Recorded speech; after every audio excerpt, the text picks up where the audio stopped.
kvöldið. Velkomin á Sólheima, kæru gestir, kæru skátar, dear guests and volunteers, welcome to Sólheimar. Núna í kvöld ætlum við að byrja svolítinn fögnuð fyrir utan það að setja skátaþing. En það 100 ára afmæli Bandalags íslenskra skáta sem við höldum upp á núna í ár. Þið vitið flestirnir að við erum búin að halda upp á nokkur kannski 100 ára afmæli síðustu ár, en regnhlífarsamtökin okkar, samtök skátafélaga á Íslandi, fengu viðurkenningu Vossum endilega árið 1924. Þess vegna ætlum við að halda upp á það núna í ár. Frá því að skátastarf hófst snemma á síðustu öld hefur verið ákveðin nisti sem að einkennir okkur skáta. Og þetta nisti sem að kviknar þegar við byrjum og hann vil ég meina slokkni hægt og sjaldan og jafnvel aldrei. Hann leiðir okkur áfram í hugsjón skátastarfsins og hefur leitt okkur hingað og vonandi leiðir okkur áfram ókomna tíð. Það mjög viðeigandi að þetta 100 ára afmæli hefjist hér á Sólheimum, því líkt og skátastarfinu eru Sólheimar kveiktir af ástríðu fyrir góðum verkum í samfélaginu fyrir 90 árum síðan og því kannski svolítið samhliða stofnun okkar skátum. Hér einblínt á sjálfbærni, það einblínt á virðingu fyrir náttúrunni, virðingu fyrir manneskjunni, stuðningi við þá sem á stuðningi þurfa að halda og þessum óbilandi kjarna góðra verka, að gera gott fyrir samfélagið og þá sem að næst manni standa. Og það rímar svo vel við einkenni skáta líka. Til þess að byrja þetta kvöld og þessa helgi, þá ætlum við að slökkva ljósin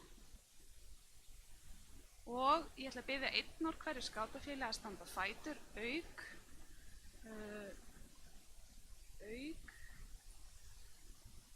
bakhópsins fulltrúa, skátasafnsins fulltrúa. Og ef það hópur hérna úti sem ekki skátafélagi en telur sig eiga að vera í þessari upptalningu og ég man ekki eftir, þá má hann standa upp líka. Gjörðu svo vel, standa á fætur. Einn úr hverju félagi. Bara einn.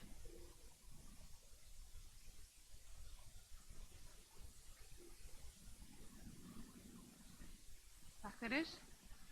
Og nú komum við með 100 ára gamlan loga til ykkar sem við vonumst til þess að þið berið áfram heim í ykkar starf og að þið nýtið þessa lukt til þess að minna okkur á samheldni skátastarfsins 100 ár aftur í tímann og 100 ár fram í tímann.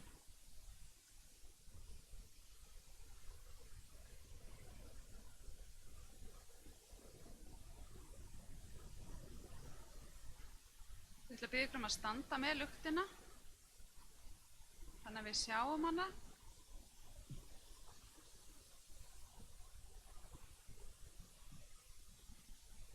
Leiðtogar í 100 ár. Í glóð bálsins geymist fortíðin, í óbrunnu eldsneyti bíður framtíðin, í logum bálsins lyftrar nútíðin. Og hennar skulum við nú njóta, skátasyskin, bálið vígt og skátaþing 24 sett.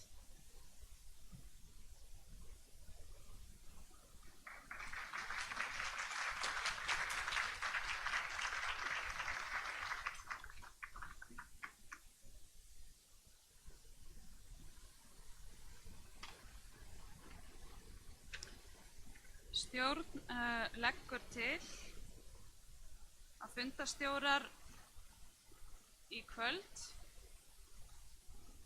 verði Guðmundur Finnbogason og Björk Nordal og að fundarstjórar á morgun verði Jón Þór Gunnarsson og Björk Nordal. og legg það hér fyrir fundin. Sem þið megið samþykkja með lófaklappi.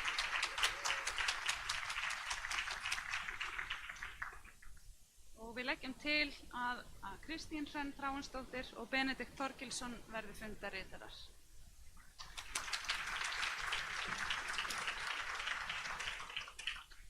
Þá afhendi ég fundarstjórum fundin. Takk fyrir.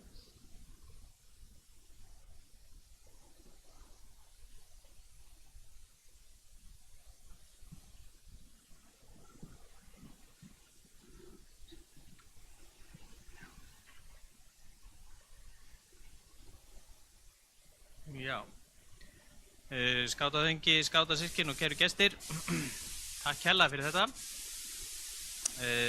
Við Björk þökkum auðvitað fyrir það traust sem okkur sýnt og ætlum að gera okkar besta til að standa undir því. Það líka sérstaklega gaman svona fyrir mig sem hef verið svona á hliðarlínunni í þessu starfi núna síðustu ára að koma á skátaþing og sjá fullt af fólki sem ég kannast við og þekki. Þannig að maður alltaf jafn svona ánægður og hissa yfir því að hér séu allir ennþá. Þannig að ég veit að ég skulda fullt að faðmlögum að þið verður bara að taka það út einhvern tímann í kaffilénum. Þú ert búinn, næst. Næst á dagskrá hjá okkur að hlýða á nokkur ávörp og það mér auðvitað sannur heiður líka að fá að kynna Ásu Valdísi Árnadóttur og oddvita Grímsness og Grafningshrepps. Við erum auðvitað í því stórkostlega sveitafélagi. Mitt svo skemmtilega til að það er mitt heima sveitafélag líka og auðvitað sveitafélag það sem Úlfljótsvatn er staðsett. Þannig að við höfum margt til brunns að bera í því. Þannig að ég ætla að bjóða hana Ásu hingað upp og hún ætlar að fá ávarpa fundinn.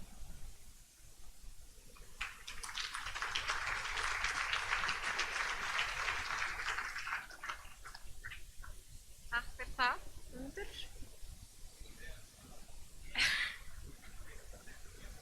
Allra, ekki mál. Góða kvöldi, ágætu þinggestir og verið hjartalega velkomin í Grímsness og Grafningshrepp. Takk fyrir að bjóða okkur að vera með ykkur hérna í kvöld. Eins og fram kom, þá heiti ég Ása Valdís Árnadóttir og er oddviti Grímsness og Grafningshrepps. Grímsness og Grafningshreppur er að mati margra fámennt sveitafélag með 570 íbúa, en hér eru jafnframt 3300 sumarhús. Og má því áætla að hér dvelji mörg þúsund manns að meðaltali helgar og á sumri. Sólheimar er annar af 2 þéttbýliskjörnum sveitafélagsins og hér býr tæplega 1/5 íbúa sveitafélagsins. Íbúar una sér flestir vel hér í sveitafélaginu og allir ætti að finna eitthvað við sitt hæfi. En hér eru ekki rekin nema 12 félagasamtök fyrir þessa 570 íbúa. Í sveitafélaginu eru 4 gólfvellir, 3 tjaldsvæði, 4 kirkjur og 4 virkjanir, 1 jarðvarmavirkjun og 3 vatnsaflsvirkjanir. Við erum því lítið sveitafélag sem leynir á sér, borg í sveit þar sem mikið er að vera. Hér er margt sem heillar en fátt sem truflar. Kyrrð og ró, náttúruperlur við hvert fótmál, dásamleg útivistarsvæði og öll helsta þjónusta annarkvort á staðnum eða í næsta nágrenni. Og spennandi tækifæri til uppbyggingar í nánustu framtíð. Ég er því miður ekki svo fræg að vera skáti sjálf, en ég er fædd og uppalinn hér í sveitafélaginu í tæplega 10 km akstursfjarlægð frá Úlfljótsvatni. Nánar tiltekið á Bíldsfelli. Ég er alin upp við það að á haustin komi til foreldra minna og inn á heimili okkar skátar í Gilvel þjálfun sem löbbuðu á milli bæja og þurfti að leysa ýmsar þrautir og lærðu meðal annars að rata svæðið. Margir af þessum skátum gistu inn í húsi hjá okkur og sumir þeirra völdu að gista út í fjárhúsunum okkar sem mér þótti frekar skrítið á þeim tíma. Hver vill gista með kindunum? Mögulega var ég orðin smá gelgja á þeim tíma. hver veit. Pabbi minn var einnig alinn upp við það að fá skáta inn á sitt heimili sem barn svo hann þekkti þetta ágætlega. Í huga barns á þeim tíma þá voru þetta hetjur í ævintýraleit sem fóru á milli bæja og má í raun kannski segja að það að hitta þetta fólk hafi verið mín upphafsskref í að kynnast leiðtogum. Eins og þið viti líklega vel flest, þá felur það að vera leiðtogi í sér nokkra lykilþætti sem lúta að hegðun, færni og viðhorfi. Viðhorf er lykilþáttur og allavega í minningunni var þetta fólk ávallt jákvætt, ánægt og þakklátt. Þau sátu á kvöldin og fóru yfir daginn, skipulögðu næstu skref og unnu saman að verkefninu sem þau voru í.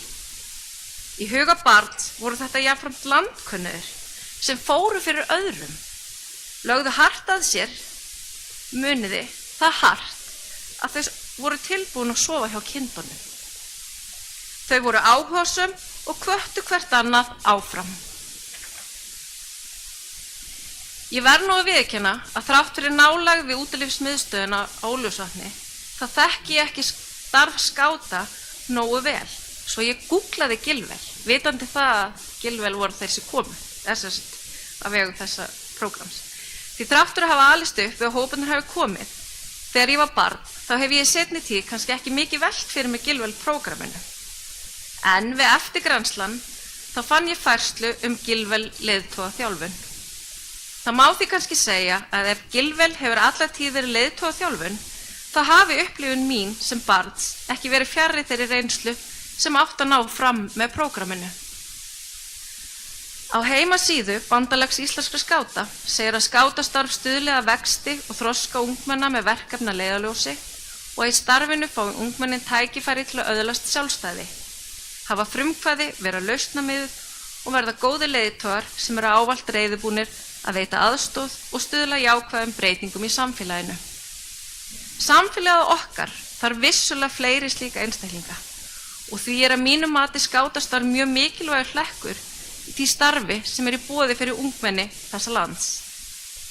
Eins og fram hefur komið þá er margt í boði hér í sveitafélaginu og vonast ég til þess að sjá ykkur sem flest hér á ferð og flugi við að skoða og upplifa það sem í boði er.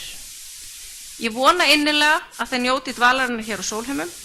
Ég óska ykkur góðs gengis á skátaþinginu og þakka kærlega fyrir mig.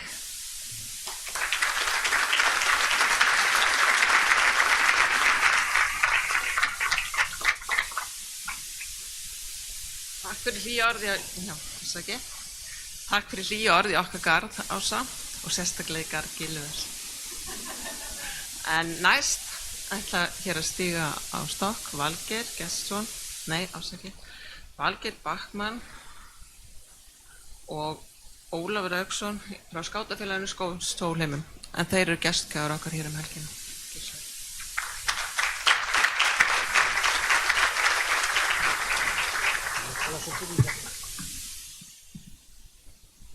Skátaþingi, skátasyskin, tveir, gestir, hjartalega velkomin á Sólheima. Velkomin á Sólheima. Ekki setja sig ég. Það var bara að radda kokkur, þannig að það er allt í lagi. Yndislegt að sjá okkur og mikill heiður að þingið sé hérna hjá okkur. Og ég ætla að vona sem fyrirgeði.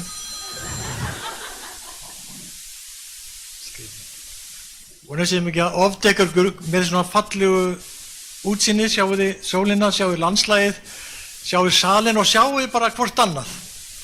Þetta er dagurinn ykkar, þetta verður helgin ykkar. Ég vona að eigið þessa helgi og verið góð helgi. Góð helgi. Ykkur líður vel saman. Líða saman rosa vel á Sólheimum. Já. Mér líður rosa vel á saman Sólheimum. Skáta andinn hérna á Sólheimum. Skáta andi, en ég er frænka Sessilíu. Já. Það er það að kallinn sem var hérna, sem var hérna í skátum sem er mönda hérna, dó. Já. Hann gerði ólasmiðu. Já. Hann gerði ólasmiðu og gerði skátamerkið okkar. Já. Stofnendur skátafélags Sólheima, Guðmundur Pálsson og Gauði litli. stofnuðu félagi fyrir 38 árum, eða já, við erum 39 ára þessi ári og erum afskaplega þakklátt skátaandinn. Við erum skátar, við förum á fundi, en hérna ertu eiginlega alltaf í skátunum einhvern veginn. Það er það sem er svo fallegt. Við erum góð við hvort annað, við erum góð við náttúruna, við borðum góða mat, við ræktum góða mat og hérna, er það ekki Ólafur? Jú. Já, þannig að við það. Bara hjartalega velkomin og eigið yndislega helgi. Takk fyrir okkur.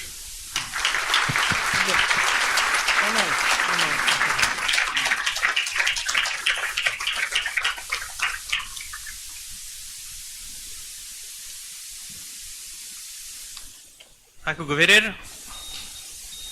Valgeir og Ólafur, við ætlum auðvitað sannarlega að reyna það að eiga hérna yndislega helgi og það eru alls konar skátast til, þar á meðal grænir skátar og við ætlum að fá hann Kristinn Ólafsson, framkvæmdastjóra grænna skáta til að koma og segja nokkur orð við okkur líka.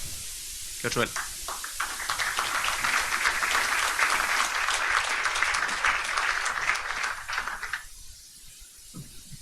Kæru skátar, takk fyrir að fá að vera hérna með ykkur og til hamingju með daginn og helgina. Við erum stórtæk hér í þessu sveitarfélagi, við grænir skátar. Við sjáum það að sækja flöskur og dósir frá öllum þessum sem búa hér í sumarbústöðum og hérna gera vel við sig helgar. Við mætum hér og tökum til á mánudögum og þriðjudögum og höfum gaman af samvinnu við björgunarsveitina á svæðinu og fleiri aðilum. Bara frábært, gott samstarf til fyrirmyndar. Mér langar bara örstuðt að segja ykkur frá því að grænir skátar, stjórn og starfsfólk fór í stefnumótunarvinnu núna á síðast ári og afraksturinn var stefnumótun 2024. Það er svona vegferð okkar næstu 5 árin, þannig að það er alveg á hreinu hvað við ætlum að gera og hvert við erum að fara. Og það er kannski mikilvægt að þið hafið sum hver ekki mikla vitneskju að þekkingu þetta frábæra fyrirtæki grænir skátar sem að skátarhreyfingin á. Þetta er mjög merkilegt fyrirtæki á margan hátt. Við erum að efla umhverfisvitund í landinu með því að stuðla að endurvinnslu á flöskum og dósum og auðveldum fólki það. Við erum með þjónustu þar sem að við þjónustum grændastöðar í Reykjavík þar sem að fólk getur komið og gefið okkur dósir. Við förum í húsfélög þar sem að eru hérna gámar þar sem fólk getur sett dósinn og flöskur í og við sækjum þetta í þessi húsfélög. Við erum í fyrirtækjum, við erum á hótelum og veitingastöðum. Við erum að þjónusta hérna Geysi og hérna þannig að við förum mjög víða og við erum að sækja 20 milljón einingar á ári. Og þetta hefur vaxið 20% ári núna undanfarin ár, þannig að þetta er orðið verulega mikil starfsemi og við erum með 40 starfsmenn og þar af eru 90% af þeim með skerta starfsgetu og við erum mjög stolt af okkar starfsfólki. Það stendur sér vel og skilar góðu starfi og félagið er vel rekið, skilar eigendum okkar held ég bara góðum árangri sem að gerir bandalaginu sem betur í stakk búið til að sinna skátastarfi sem er jú það hlutverk þess.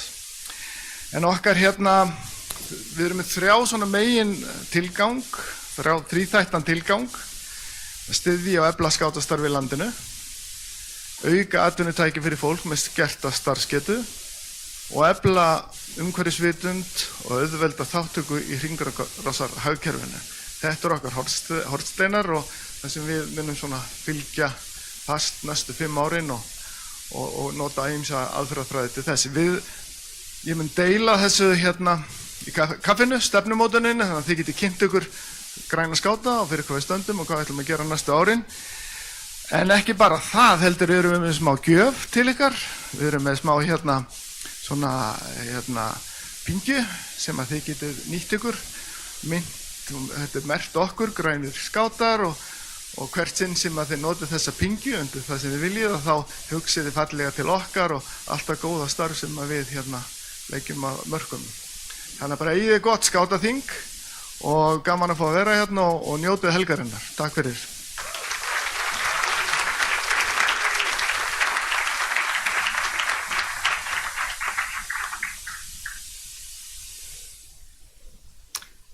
Takk fyrir þetta, Kristín. Nú komið að því að minnast látinna félaga. Það eru 2 skátastúlkur, Védís Helgadóttir og Ragnheiður Silja sem ætla að spila undir.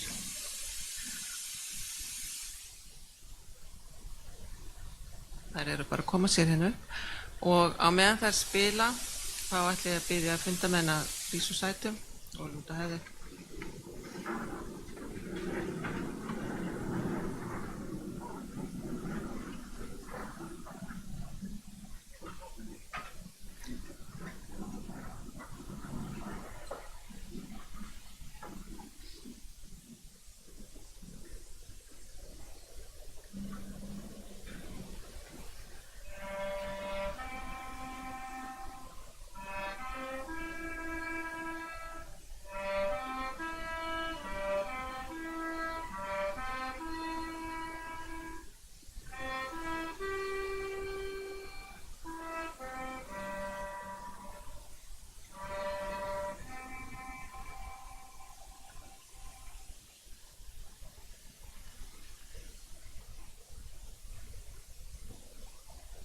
Kæra þakki fyrir þetta.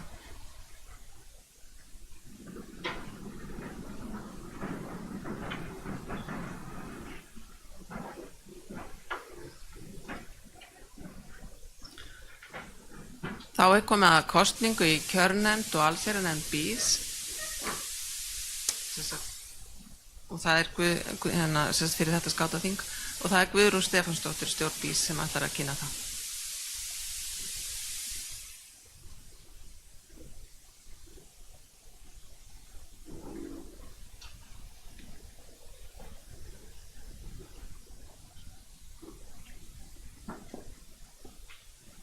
Góða kvöldið og velkomin á skátaþing.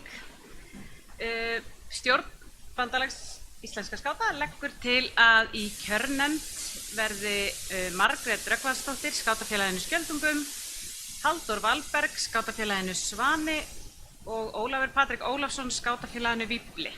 Og ef engin mótmæli eru gegn því, þá bið ég lófaklapp fyrir þeim.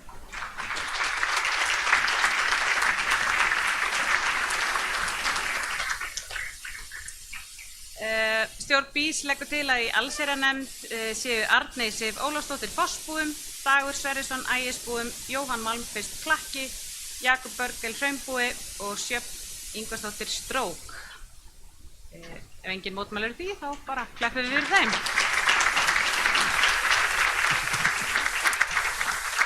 Takk fyrir.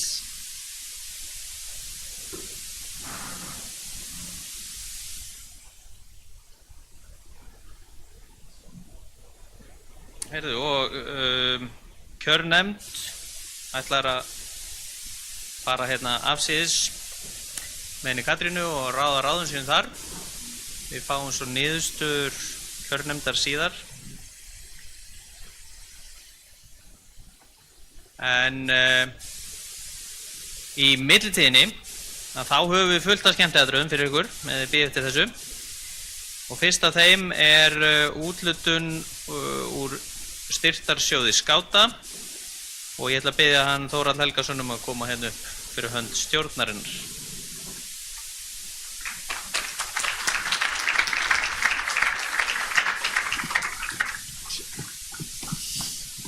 Gott kvöld, gaman að sjá ykkur öll, velkomin. Mér bara svo ánægja að fá að kynna ykkur fyrir úthlutunum úr styrktarsjónum. Fyrr á síðasta ári, fyrr á þessu starfsári þá úthlutuðum við úr sjónum 200.000 til Kandistekksfarana sem fóru á 100 afmæli skátamiðstöðvar í Kandistek. Við höfum síðan fengið nokkrar umsóknir síðan og í þetta sinn ætlum við að veita hérna fjóra styrki viðbót úr styrktarsjónum. Ég hvet ykkur til þess að nýta styrktarsjóðinn. Það hefur verið svona misskilningsgætt með hversu mikið þetta sæki í hann.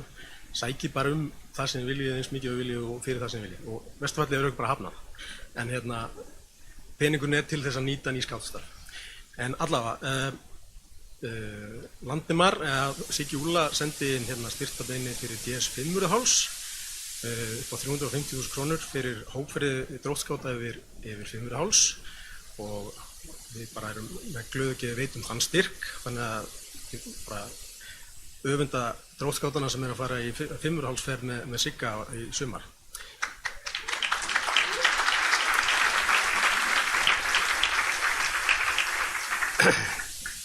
Skjöldungar sækja styrk fyrir mjög skemmtlegri hugmynd sem er kallað búnaðarlán skjöldunga, sem hugmyndin er að búa til nýja þjónustu sem getur verið fyrirmynd fyrir önnur skátafélög eða bandalagi til að auðvelda þeim sem ekki eiga eða hafa efni á að kaupa búnað að fá lánaðan bæði til eigin nota eða einstaka búnað eins og svefnpoka og dýnu fyrir skáta, til dæmis félagsútum eða skátamótum. Þannig er aðgangur barna bættur óháður efnahag og við ákváðum að veita 400.000 krónar styrk í þetta verkefni og bara frábært framtak.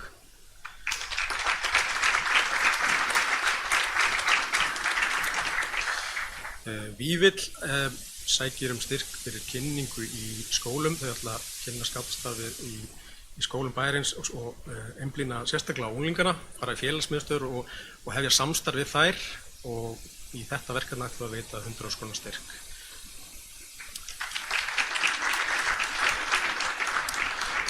Og Vívill var svo með aðra umsókn fyrir útieldun á skála við Vífillsbúð sem er þá eins og þau segja við stefnum á útieldun verði fastur dagskrárliður í þessu ævintýra umhverfi sem er að vera til við Vífillsbúð. Við sjáum að útikennsla er að verða sífellt umsvega meiri í skólum bæjarins og það er frábær kynning á starfi félagsins þegar ungir skólakrakkar koma í heimsókn í Vífillsbúð og kynnast skátaævintýrinu og aðstöðunni þar. Og í þetta verkefni ætlum við að veita styrk upp á 800.000.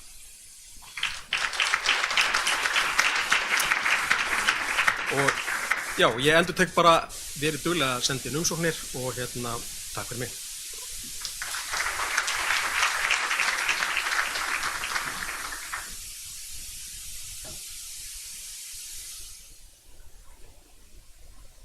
Takk fyrir þetta, Lati. Að gera sækjum, sjá að það borgar sig. Næst er afhendingarskipunar bréfa og það er hún Harpa Ósk Valgeirsdóttir sem ætlar að sjá það og hún ætlar líka að afhenda þakkir til fráfarandi starfsmanna og heiðursmerki.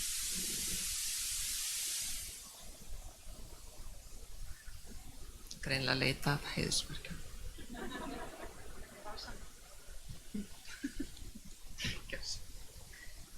Takk fyrir. Þakkir og viðurkenningar, það er eitthvað sem við erum góð í. Þetta er svona fullorins færnimerki. Ef einhver er búinn að finna þau fyrir mig. Við ætlum að byrja á að afhenda skipunarbréf fyrir ný viðtekna félagsfóringja. Bíðans.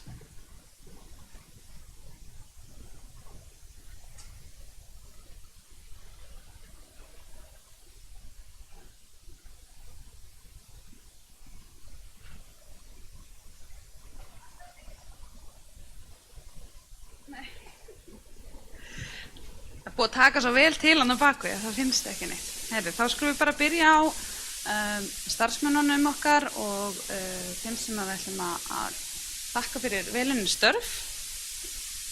Mér langar að fá að nefna það sérstaklega að hann Kitti okkar, Kristinn Ólafsson, er að hverfa á nýmið og hættir sem framkvæmdastjóri Grænna skáta. Þú mátt alveg koma hérna til okkar. Svo sendir hann Siggeir ykkar bestu kveðjur. Hann ætlaði að vera hérna í kvöld en lenti vandræði með bílinn. Það er svona það sem gerist. Skilar kæri kveðju, ég hefði viljað að þína kveðjan. Hann er búinn að starfa sem erindreki í 5 ár og þar á undan í 5 ár einhverjum öðrum verkefnum fyrir okkur og hann er að mennta sig svo hann geti komið aftur. Gerir ég ráð fyrir. Og svo er það Pani sem er að kveðja okkur sem fyrst framkvæmdastjóri og svo rekstrarstjóri Úlfarsvatns. Við viljum endilega að gefa okkur örfáar mínútur í að segja bless við þetta flotta fólk. Kannski bara einhver sjálfboðaliði að gefa eitt gott hróp. Já. Oki, oki, oki! Oi, oi, oi! Oki, oki, oki! Oi, oi, oi! Oki! Oi! Oki! Oi! Oki, oki, oki! Oi, oi, oi!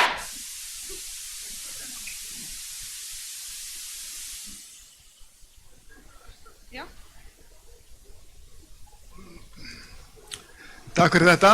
Ég vil bara vekja athygli á því að þó ég sé að fara þá kemur hérna nýr maður í brúnna og við erum svo heppin að hafa fengið hérna flottan skáta sem að vann hjá okkur fyrir 25 árum síðan og hefur unnið hjá okkur oft og við komum alltaf tilbaka. Þannig að bara Jón Ingvar, minn arftaki, gefið honum gott klapp.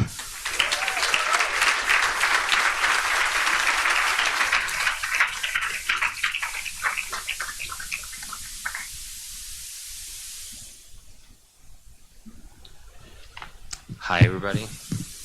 I wrote a little something, so I'm gonna put out this. Well, thank you very much all for being here. I could use this time to reflect on the things we accomplished over the last years, but I will be looking at the past and I don't believe there's much value of that. Instead, I decided to bring something that I hope will be useful for the future, and I want to share with you the most important lessons that I learned in my time at Uliusva, hoping that you will remember some of them and that you will use them to keep on moving the place forward.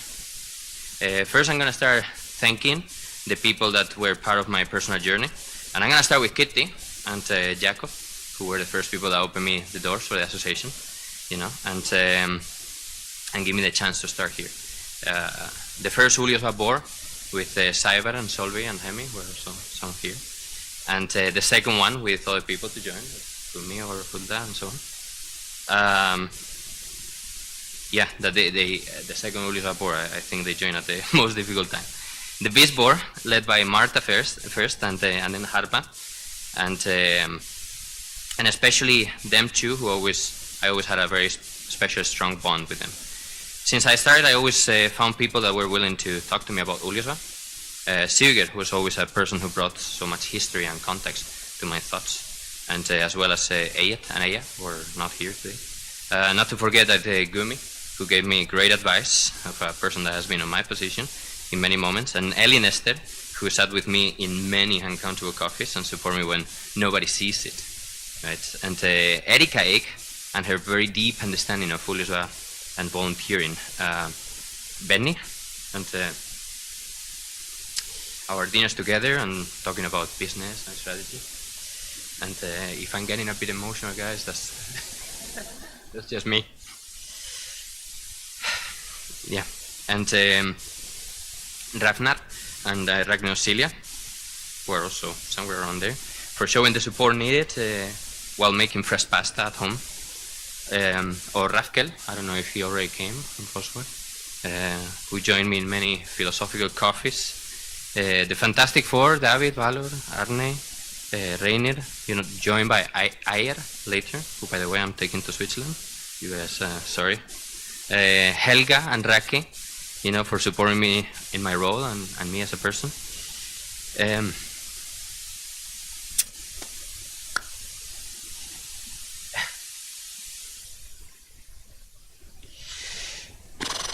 Yeah, but overall,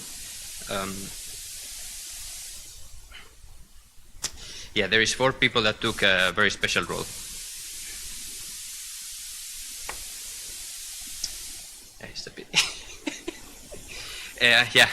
Thanks to Tero, Matthew and Rita for being there every step of the way, when things were ugly and when things went great, for keeping me down to earth when I was overexcited about something, and for raising me up when I couldn't see the light. And Hulda. Sometimes we forget that Sometimes we forget that the incredible success we live today at Sumarbudir is a consequence of our work and dedication to bring back Sumarbudir to Uliusva. I always say that Hulda is the only staff member at Uliusva that can confidently run the kitchen, all the program, the campsite, and still have time to cut the grass. And also for supporting me personally and holding me up. As you can see, in between these people and more, whether they knew it or not, they created a network of support that allowed me to feel advised, safe, supported, and loved. So lesson number 1, guys, we're only as good as the people surrounding us. So if you want to get far, make sure you bring the best there is around you. Shortly after I was appointed director, I had a coffee at the Gewel Hut. It was a Saturday, And I remember talking to Haukur, who was there, and I was sharing him very enthusiastically, probably, about the strategy that we were designing in process and the new marketing plans that we had and the operational plans and all of those things. And he listened to me. He is smiling with those Haukur sweet eyes. And looking at me, he put a hand in my shoulder, and he said, all of that sounds fantastic, Fanny, but I have seen it before. But none of it would work if the heart is not there. So please put your heart in there. And I was like, okay, boss, you tell me. So lesson number 2, nothing matters, but then nothing matters more than your deepest and honest desire to do good. And just to be clear, I think it's good to have a plan. Theta Reta does not always work, okay? But it was great advice, okay. USU belongs to Uljusva, belongs to a network of scout centers in Europe. There is somewhere around 30 to 40 scout centers in Europe. When you meet them all and you hear their struggles, bigger or smaller, they're kind of the same. They have been for a long time, and I came to the realization that they will always be the same. Staff, finances, and infrastructure. It's kind of simple. We're often too worried about solving all those issues in the shortest possible time that we at times forget that the joy of the journey might be just the process of figuring out those things. Just like scouting tries to create a better world, but we will never fully make it, but we understand the value of actively working for it, right? Perhaps Scout Centers is just something similar. So lesson number 3, look at the future, but don't forget to enjoy every step of the process. This way, you might never finish your journey, but also you might never lack enjoyment. The history of Uljusva is the history of ups and downs, and I think everybody in this room is probably very aware of that. This was my biggest learning in my first couple of years, and I personally committed to ensure that this would not repeat. And I'm very happy to leave knowing that the Stjörn and many people around is on board with ensuring that this stops from happening. The idea is simple, but the practicalities of it are a bit more complex. It starts by one thing: ensure the people in leadership positions don't end up burnout. Sorry, I got a bit lost here. Yeah, ensure that the people in leadership positions don't end up burnout. From the Scout Chief of Iceland to Framkvæmdastjóri BIS to directors and managers at Uljusva, there are people daily taking care of all the kids, directly or indirectly, that we all love to see growing. So please, let's ensure that despite their big responsibilities, we see them as humans with great skills and their imperfections too. And let's all together ensure smooth transitions so we can keep on walking strongly towards the future. So lesson number 4, let's take care of each other on a human level. This is it. Those are my 4 lessons. If we get surrounded by outstanding people, if we put our hearts in everything we do, if we find joy in every small victory, and we truly take care of people, the generations that are coming will enjoy a far better Uljusva than the one we have today, and ultimately we will have contributed to spread scouting around society. Yeah, it's been a pleasure and a privilege to serve the Icelandic Scouts Association. Thank you very much. Bye-bye.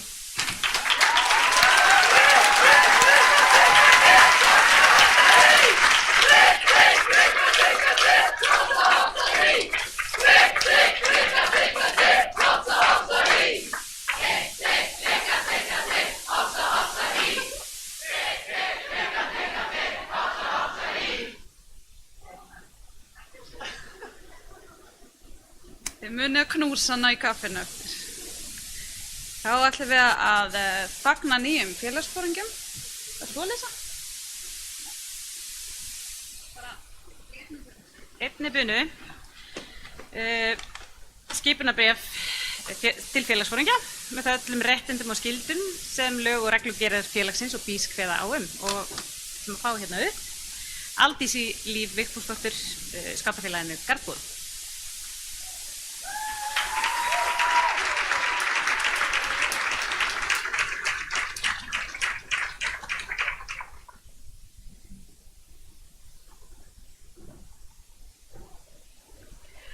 Jóhann Gunnar Malmqvist, félagsforingi skátafélagsins Klakks.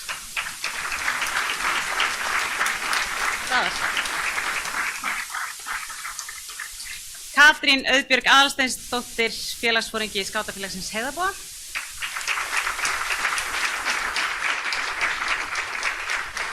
Eva María Sigurbjörnsdóttir, félagsforingi Skátafélagsins Árbúa.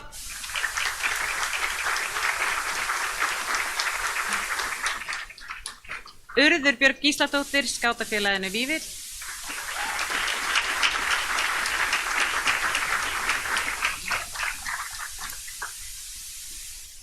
Helma Karen Bjartvinsdóttir, félagsforingi Skátafélagsins Fossbúa.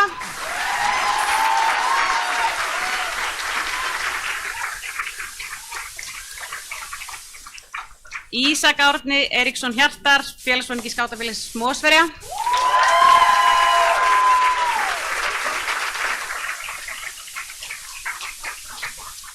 Hreiðar Oddsson, félagsforingi Skátafélagsins Kópur.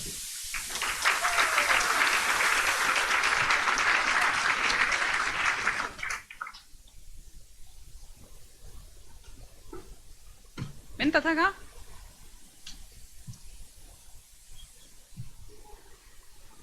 Falleg forysta sem við eigum, sumir yngri, aðrir eldri, sumir að koma aftur og aðrir í fyrsta sinn, en við fögnuðum öllum. Takk fyrir.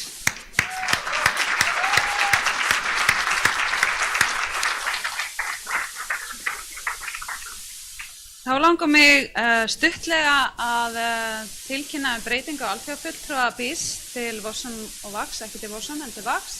Ef ég mætti fá alþjóðafulltrúan okkar til að standa fætur. Berglind Lilja núverandi og áfram sitjandi alþjóðafulltrú okkar þegar kemur á Vossum. Og ég ætla að fá fráfarandi alþjóðafulltrúa Vax, hana Sunnu Líf hérna upp til mín. Hún kannski ekki? Þarna ertu.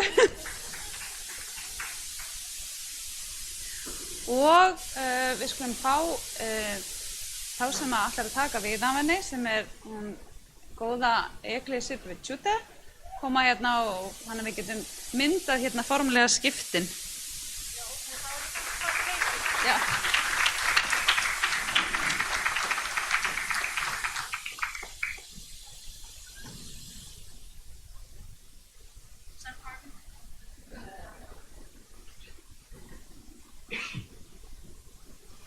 Og að kveðju veitum við Sunnu sjálfsögðu Þórshammarinn og bronsið til að þakka henni fyrir vel unnin störf.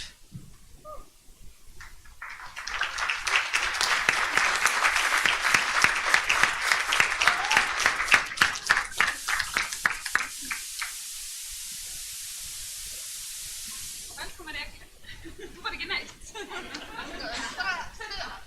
Já, kæra þakkir. Klöppum fyrir þeim.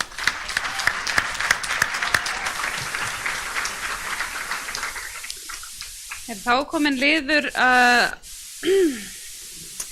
langar að raða og fullt af ringi. Ég þarf tölvuna mína að hafa.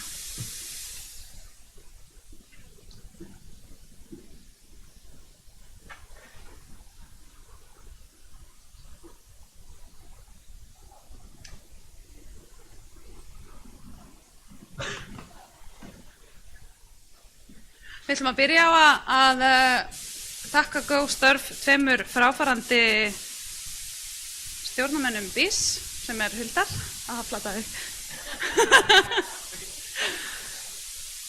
Í kveðjugjöf fær hann Þórshammarinn úr silfri og nú þurfum við aðrar hendur sem skátabúning.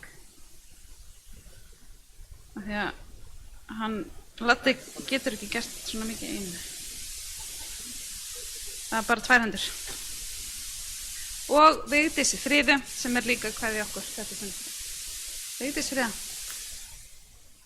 Hún panni kaffi. Já.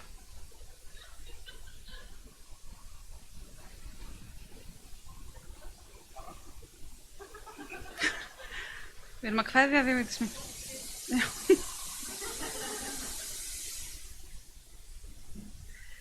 Huldar búin að sitja lengi sem fulltrú ungmenna og hefur rifið upp starf ungmennaráðs og á stóran þátt í því að hér inni situr nánast meirihluti þingfulltrúa 25 ára og yngri. Vigdís Fríða hefur verið með svipuna okkur varðandi umhverfismálin og góð áminning að við getum gert enn betur á þeim vettvangi. Við skulum gefa þeim rykk-tikk. Og rykk-tikk, rykka-tikka-tikk, hopsa-hopsa-hí. Rykk-tikk, rykka-tikka-tikk, hopsa-hopsa-hí. Rykk-tikk, rykka-tikka-tikk, hopsa-hopsa-hí. Takk fyrir. Þið megið fara. Já.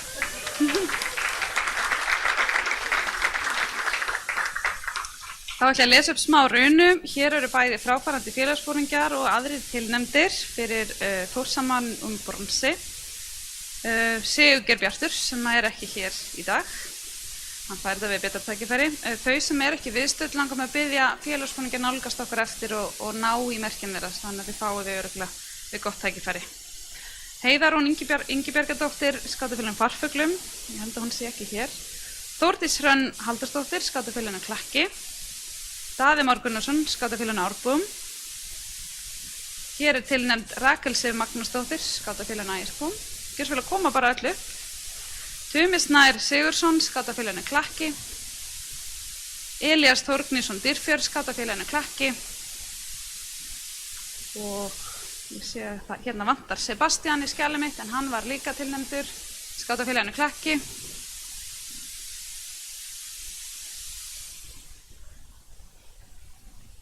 Og þeir fengu allir tilnefningu vegna framúrskarandi starfa í vetrarskátum fyrir norðan. Svo erum við með 2 kjarnakonur úr skátafélaginu Landnemum sem fá tilnefningu fyrir góð störf fyrir félagið og skátarhreyfinguna. Það er Hulda María Valgeirsdóttir og Guðrún Dís Blöndal. Þið megið koma.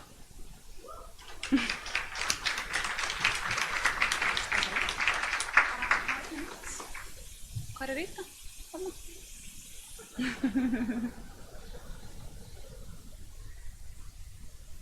Kæra þakkir. Og svo 2 viðbót, já.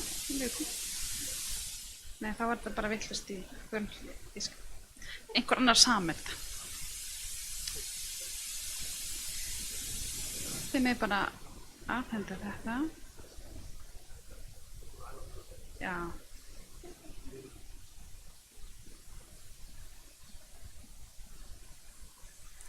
Þá langar mig að nefna hérna 2 herramenn sem eru komnir langt fram yfir þetta merki. Við hérna, já. Klöppum fyrir þeim.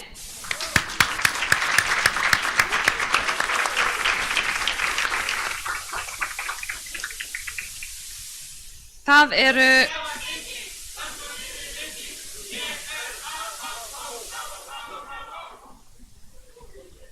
einmitt.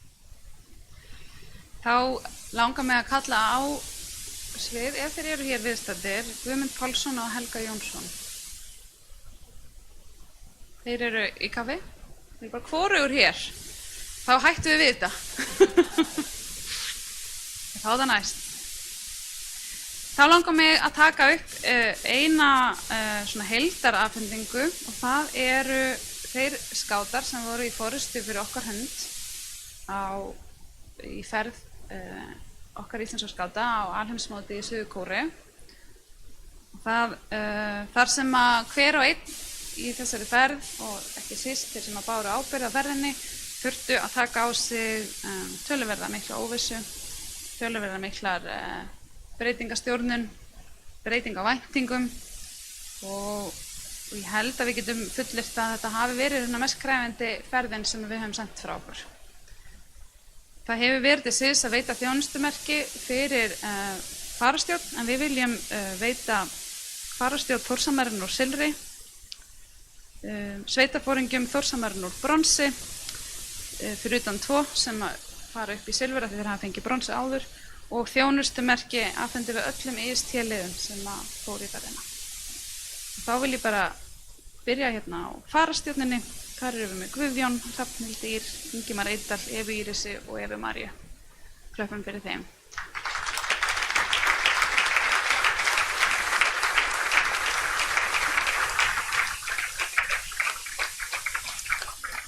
Og Eva María tekur við fyrir hönd þeirra sem eru ekki fjarstödd. Það hengið allt í mig. Já, bara í röð. Já, það var bara í. Já. ekki svo farið, við taka mynda allir í einu. Svo erum við með sveitafóringjana, Brynhildur Hafsteinsdóttir Hraunbúum, Þórsamarinn og bronsi, Erna Mjöll Grétarsdóttir Hraunbúum, Þórsamarinn og bronsi, Harpa Grétarsdóttir Hraunbúum, Þórsamarinn og bronsi, komið bara upp, Jóhann Malmqvist, Þórsamarinn og silfri, Selma Björk Hauksdóttir, Þórsamarinn og bronsi, Sandra Óskarsdóttir hefur fengið sinn Þórsamar, Valdís Ösp, Þórsamarinn og bronsi, Aron Gauti, Þórsamarinn og bronsi, Pálína Björg, Landnemum, Þórsamarinn og bronsi, Björgvin Smári, Þórsamarinn og bronsi, Signý Kristín Sigurðarsdóttir, Þórsamarinn og bronsi og Daði Már Gunnarsson, Þórsamarinn úr silfri, því að hann var að fá bronsið núna, rétt á hann, fyrir annar.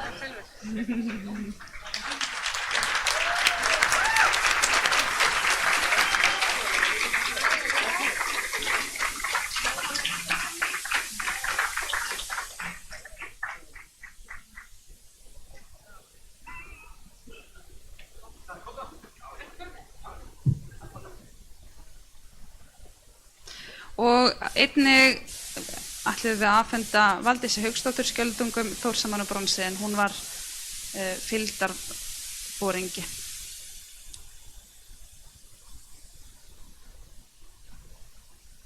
Hver er besti ógejarinn henninni? Metnaður, Jakob. Ógi! Ógi! Ógi! Ógi! Ógi! Ógi! Ógi! Ógi! Ógi! Ógi! Takk. Eru búin? Þið eru með svona vasa fyrir það, Eva.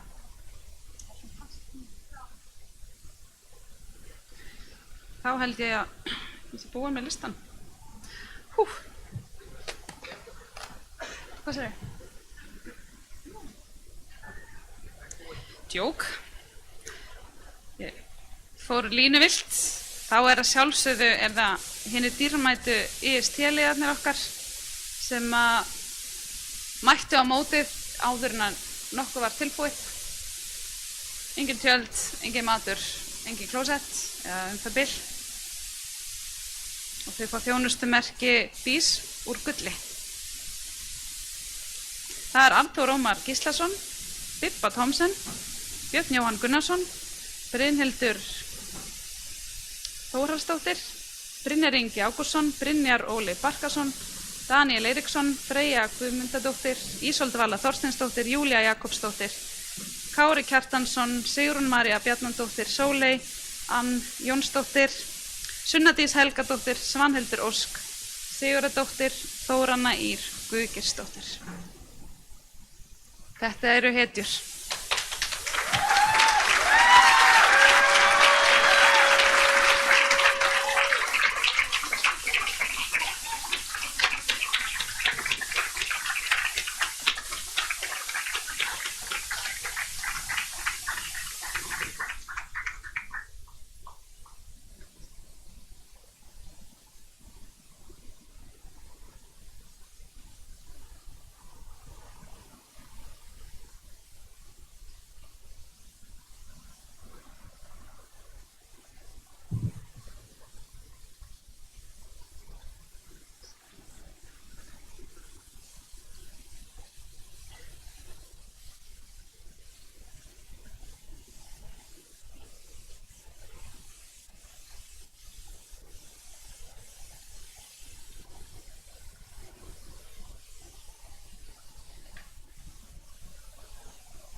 Þegar þið sjáu þau fram í kaffinu þá klappið þeim aðeins á bakið, er það ekki? Þá hef ég lokið máli mínu í þessu.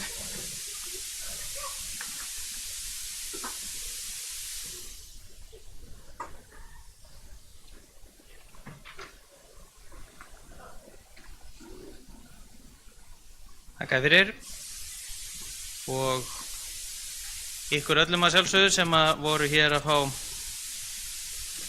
viðurkenningar og heiðursmerki. Þetta nú örugglega með því skemmtilegra sem að skátahöfðingi gerir að afhenda heiðursmerki fyrir velunni störf og ekki síður skipunarbréf þar sem að við erum að fá einn öfluga félagsforingja. Næst ætlar hann Huldar Hlynsson að koma hér fyrir stjórn BÍS og fara yfir stefnu BÍS og ef ykkur líst ekki vel á hana þá tökum við bara ræðina Spanís og notum hana. En ég held líka að eins og í þessum IST-hóp til dæmis þá kristallast auðvitað eina leksjónum á Spanís, það gerir enginn neitt einn og það kannski það sem við sjáum líka í þessu skátamóti. Dóttir mín var nú þarna í þessum hóp og hafði gaman af, það er að segja ekki þessum hóp en í þátttakendahópnum. En auðvitað er lykilatriði að öllum svona viðburðum eins og við höfum til dæmis eftir að halda í sumar að við gerum þetta ekkert einn. Það verður bara gaman að sjá ykkur öll hjálpa til í sumar, er það ekki? Huldar, gjörðu svo.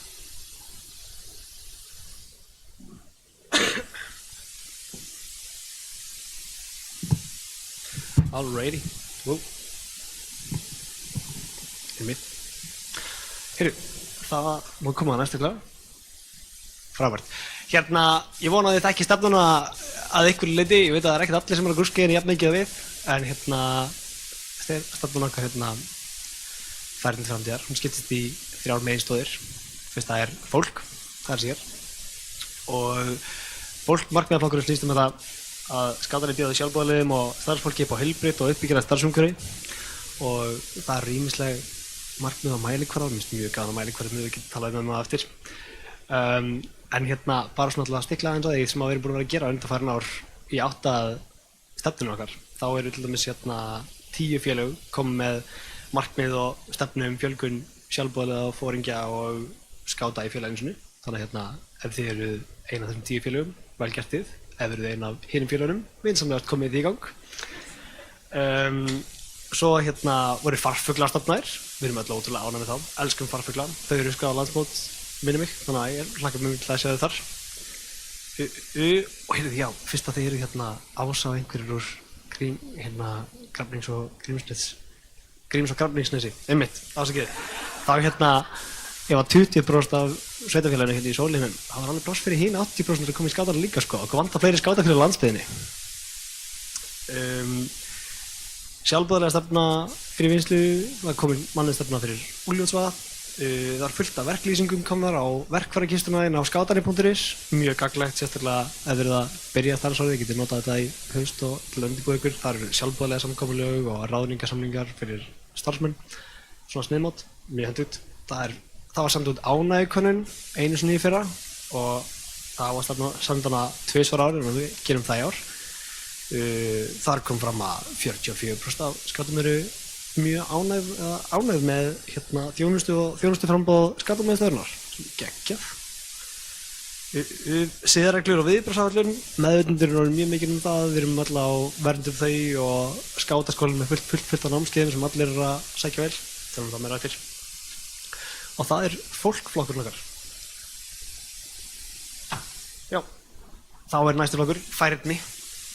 Það er hérna með vandaðri dagskrá og þjálfun verða að veita skátarnir þáttakendum tækifæri til að efla færni sína til framtíðar með rödd ungs fólks að leiðarljósi.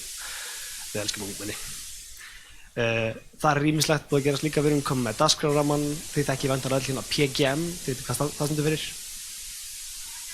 Bang, plana að gera með þetta og æska, ævintýralegt, skemmtilegt, krefjandi og bang, vel gert krakkar. Svo erum við með hérna starfsgrunnin, þið veitum þarna risastóra plaggið sem er með þarna reykaskátar, repulskátar, trótskátar og svona, þið kunnið þetta allt saman. talandi hrefnuskáta, við erum komið hrefnuskáta og fjölskylduskáta af stað á hinum á þessum stöðum og fleira bætast við. Svo eru komið með könnuðamerki, bækurnar sem tengjast þeim, það eru raunin á vefnum skátturinn.is. Leiðbeirandarsveitin, farin að ferð og flug, komin útrúlega langt á stað og búin að gera helling sem frábærum hlutum. Gilvel á Íslandi, hringborð fóringja, fylgta það hringborðum, fólk að mæta þau. Það var að halda námskeið, kraftnámskeiðin og fóringjanámskeiðin, þau eru bara mjög vel sótt, segir Katrín mér. Awesome. Svo á skátaþingi, það var markmið að 25% af atkvæðum var í höndum ungmenna. Við erum að rústa þessu markmiðum þar. Og svo eru sífellt fleiri og fleiri stjórnir og ákvarðanatöku einingar eins og það er orðað í stefnunni sem að innihalda ungmenni sem eru 25 ára og yngri skátar fyrir ykkur sem ekki vita. Förum á næsta. Framsýnum. Sáflokkur snýst að skátari starfi í takt við tímann og séu oftar en ekki einu skrifu undan. Og þar eru ýmis markmið komin á stað. Við erum með jafnréttisstefnu sem er komin og hún er í innleiðingu. Hún er á vefnum umhverfisstefnan, hún er komin í innleiðingu. Samfélagsverkefni er orðin mun meira áberandi, er upplifun hjá mér allavega og það er, á dregamóti er fastur liður samfélagsverkefni, á aldurspilamótunum fastur liður samfélagsverkefni, landsmót, samfélagsverkefni þar, skátaþing núna, þá erum við þannig séð með samfélagsverkefni á Úlfljótsvatni á sunnudaginn sem ég hveti ykkur öll til að mæta í, það verður frábært. Vinnudagur á Úlfljótsvatni og svo voru rækjandi mínir með kraftsverkefni, var það skátt á þau og svo erum við búin að hjálpa til með Úkraínu og Grindavík og fleira. Helling sem hlutum að gerast. Skátastarf fyrir öll verkefni sem verður kynnt seinna á þinginu, það er þáttur í inngildingamarkmiðinu okkar og útilífsráð var stofnað á síðustu árum eftir að stofnan byrjaði. Við erum öll að vinna meira útilífi. Og svo var einn þáttur að skátar séu að minnstakosti 12 sinnum á ári að birtast jákvætt í fjölmiðlum. Við erum algjörlega með það á hreinu. Við vorum til dæmis í útvarpinu í dag, á útvarp Sólheimum. Ég vona að við höfum hlusta það á milli 1 og 4, það var frábært. Já, þannig að þetta er svolítið staðan á markmiðunum núna og að lokum þá segi ég bara, ég veit að þið öll og ég hlakka til að sjá hvernig staðan verður á næsta ári. Let's go!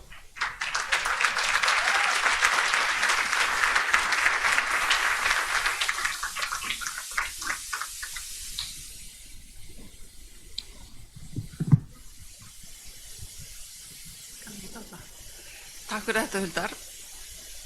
Ég er ekki sjálfur mér. Það er frábært að sjá hvað er mikið unnist að þessari stefnu og eins ótrúlegt að hljómar, þá rennur hún út á næsta ári og við þurfum að fara að búa til nýja stefnu núna. En næst á dagskrá er það sem að hann Huldar var að tala að við höfum verið með frumkvæðilega störf hérna í Guðluhlíð og það eru komna 2 konur, Helga Þórey Júlíudóttir og Margrét Halldórsdóttir og ætla að kynna okkur þetta frábæra starf sem fer fram í Guðluhlíð. Gjörðu svo vel.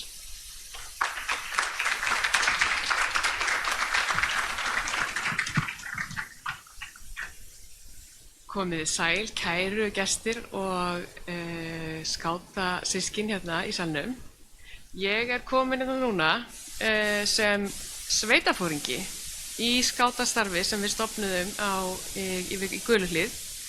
Og þannig að ég er eiginlega komin það líka sem svona draumasmiður af því að mér hefur dreymt að gera skátastarf fyrir börn og ungmenni sem hafa ekki kost á því að kannski koma í það skátastarf þetta hefðbundna skátastarf sem við höfum verið að bjóða upp á. Og fyrir ári síðan þá gerðum við samstarfssamning við BÍS að prufukeyra skátastarf í frístundaheimilinu Guðluhlíð og hún er hérna við hliðina á mér, hún Margrét Halldórsdóttir, forstöðumaður frístundaheimilisins og hér situr líka í salnum hún Elva og hún hefur verið með okkur í þessu líka, er aðstoðarforstöðumaður. Þannig að ég ætla að leyfa Margréti aðeins að kynna fyrir ykkur hvað Guðluhlíð er og hvað hún stendur fyrir og hvers konar börn eru þar við störf og leik. Góða kvöldi og takk fyrir að taka mót okkur. Já, þetta er sem sagt stjórnendateymi Guluhlíðar. Ég er svo lítil, sko. Gulahlíð er sem sagt frístundaheimili sem að sinnir inngöngu börnum sem eru í 1. til 4. bekk í Klettaskóla. Og öll börnin sem sækja Klettaskóla eru með sérþarfir og í okkar barnahóp eru alls konar börn. Markmið Guluhlíðar er einstaklingsmiðuð þjónusta í öruggu umhverfi, bæði fyrir foreldra og börn. Er ég alltaf lítilega? Nei. Aðeins þægilegra? Já, passar. Og við viljum efla sjálfstæði barnanna og þáttöku til allra athafna í daglegu lífi. Og fjölbreytt og innihaldsríkt tómstundastarf er mikilvægt fyrir okkar barnahóp og við leggjum mikinn metnað í að varðveita frítíma barnanna. Af því að í frítímanum þá lærum við svo margt. Stóra fjölskyldan í Guluhlíð, hún er mjög stór. Í okkar barnahóp eru 56 börn með alls konar þarfir og þeim sinnir 105 manna starfsmannahópur frá 32 löndum. Þannig að við erum alls konar fjölmenningarleg. En í Guluhlíð mætumst við þar sem við erum stödd og við vinnum þetta út frá þeim verkefnum sem eru hverju sinni. Og í Guluhlíð erum við líka vön að fá börn sem við vitum ekkert rosalega mikið um. Þannig að við erum líka mjög vön því að vinna með opnum huga, leysa verkefnin eins og þau mæta okkur og við mætum þeim og finna lausnir á öllum viðfangsefnum lífsins. Allt með það markmiði að börnin okkar geti alltaf tekið þátt í öllu sem er í boði, hvar og hvenær sem er. Alveg sama hvað við erum að gera. Foreldrarhópurinn okkar, hann er líka stundum svolítið lúinn og það er erfitt oft á tíðum fyrir okkar börn út af mörgum ástæðum að taka þátt í tómstundastarfi fyrir utan í rauninni þennan tíma sem er skóli og frístundastarf eftir klukkan 5. Tilboðin eru mismunandi og tækifærin eru líka mismunandi. Þannig að þetta hefur verið draumur okkar lengi að bjóða upp á kraftmikið tómstundastarf og dagskráin okkar miðar að því að færa tækifærin til barnanna og vinna úr verkefnunum með þeim og hjá þeim. Og þessi mynd er afar lýsandi fyrir viðfangsefnin okkar. Við mætum það sem við erum stödd og við leysum málin eins og þau komu upp. Og stundum þegar við erum að vinna einhver verkefnum eins og hann talaði svo fallega á Úlfsvatni að það snýst samstarfið, að gera þetta saman, finna lausnir, hjálpast að og trúa því að þetta getur orðið frábært og það verður frábært.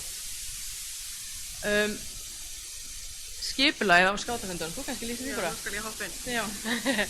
Herði, við erum bara með hefðbundið skátastarf sem að við bara aðlögum af hópnum sem er í Guluhlíð og það er nú í æska að gera skátastarfið aðgengilegt.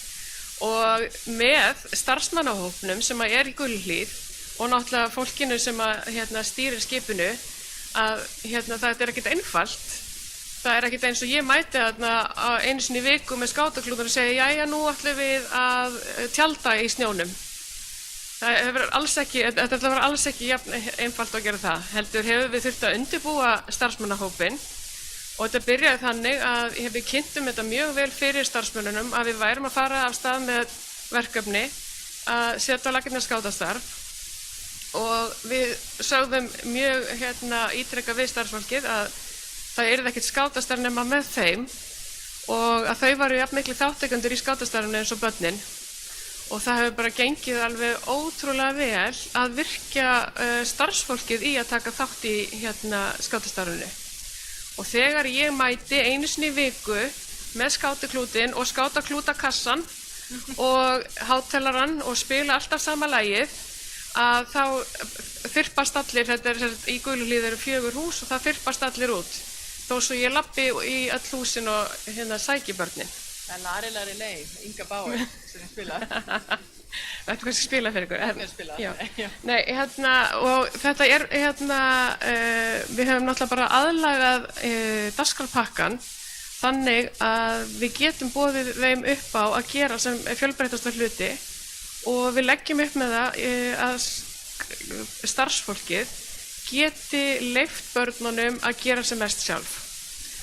Og á hverjum einasta degi þegar það er skátafundur þá ég búin að senda starfsfólkinu inn á Facebook upplýsingar markmið með deginum, framkvæmdinni og hvernig allt eigi að fara fram og hvað börnin eigi að fá út úr skátafundinum. Þannig að þau eru alltaf búin að fá upplýsingar úr það. Og kannski ef við spólum aðeins áfram þá man ég að við vorum búin að setja mynd af því. Já, en þetta fyrir undan. Ég myndi það sem glæran sem var einum á undan. Næst á undan. Þetta bara dæmi hvernig ég sýni starfsfólkinu hvað við erum að fara að gera þann daginn. Og þá eru þau meira tilbúin og vita meira hvað þannig að börnin fái sem mest út úr deginum. Má setja á næstu gleru. Yfirlýst markmið menntastefnu Reykjavíkurborgar að láta draumana rætast og það svo sannarlega kristastast í öllu skátastarfinu. Við erum að bjóða upp á alls konar verkefni með alls konar aðstæður og auðveldum þannig börnunum að láta drauma sína rætast þegar kemur að varðveitingu þeirra frítíma og þáttöku í frístunda- og tómstundastarfi. Og eins og við töluðum áðan fer fram í tómstundum afar mikilvægt nám eins og þið skátar þekkið kannski einna best að læra á lífið, taka þátt, læra á náttúruna, læra á umhverfið og þetta alveg gríðarlega mikilvægt í þroska allra barna að taka þátt í þannig tómstundastarfi. Hérna bara dæmi eins og við byrjuðum með sumarskátastarfið í sumar að þá vorum við með tvær skátavikur og þá voru börnin á mánudögum og föstudögum öll saman í skátastarfi en hina dagana fengu þau að vera í svona sveitastarfi eða flokkastarfi þar sem að þau skiptast á milli. Þannig að þau eru náttúrulega með þetta sýnilegt og ef við förum eina glæru fram að þá sjáum við að á þriðjudögum eru skátarnir og þau vita alveg hvað þetta merki þýðir og þau eru bíða spennt eftir að í læri lei komi. Nú skulum við spóla áfram. Þetta bara svona skemmtilegt smá yfirlitsmynd og þú má fara bara á þetta vídeo af því að myndir segja mikið meira en mörg orð og ég ætla að leyfa ykkur bara að njóta núna án þess að við sem að bladra eitthvað yfir þessu. Ég ætla bara að leyfa ykkur að njóta myndana. Það hægt að smella á þetta og stækka.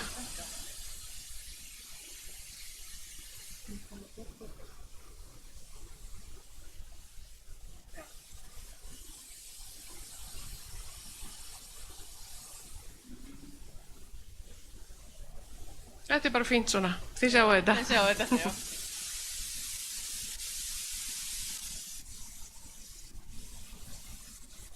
Þarna verið að gera kókoskúlur, þarna verið að gera fuglafóður. Krakkarnir eru náttúrulega með afskaplega mismunandi þarfir, þannig að starfsfólkið bara duglegt að finna út hvernig að henta hverjum á einum að taka þátt. Við byggum til okkar eigi kólaran, uppið og framkvæmdin alla.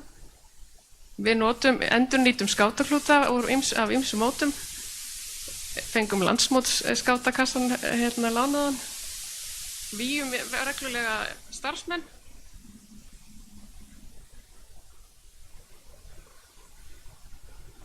Fengum lánað tjald hjá landnemum.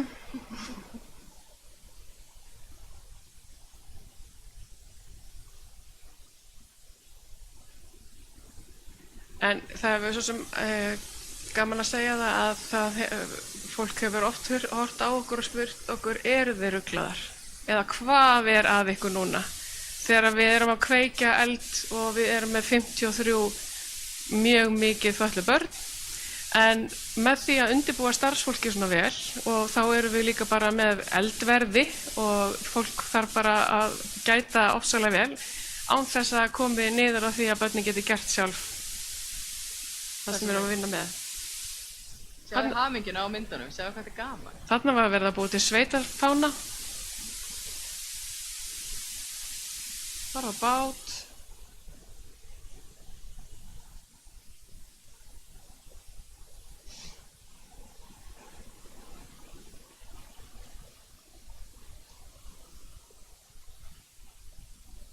Við erum alltaf búin að prófa alls konar bingo og randleiki og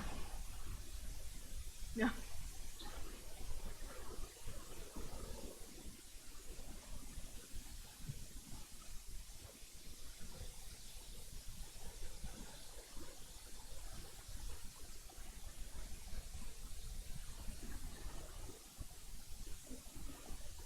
En með þessu langar okkur aðeins að segja, það er náttúrulega skátafélag hérna á Sólheimum sem að hefur líka sýnt það að það skátastarfi fyrir alla og þannig að við erum komin með svona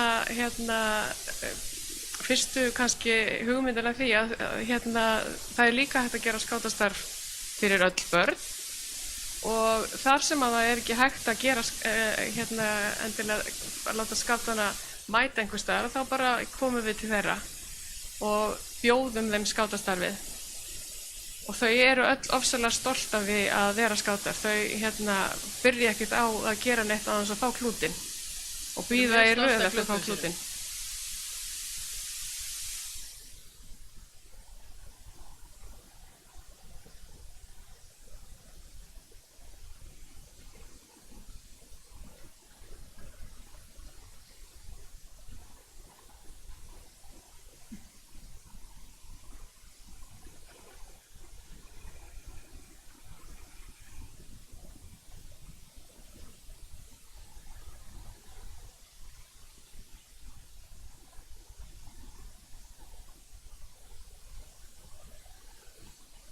Og ef það er einhvers staðar sem að þið getið upplifað gleði, þá er það á svona skátafundum.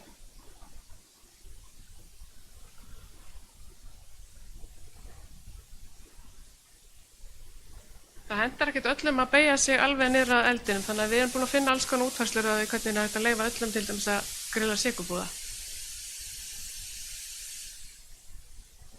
Og það er með þetta eins og við sjáum á myndunum að maður gerir náttúrulega ekki neitt einn. Þetta er samstarfsverkefni mjög margra aðila. Okkar, Helgu, stjórnenda og allt þetta starfsfólk tekur það alltaf.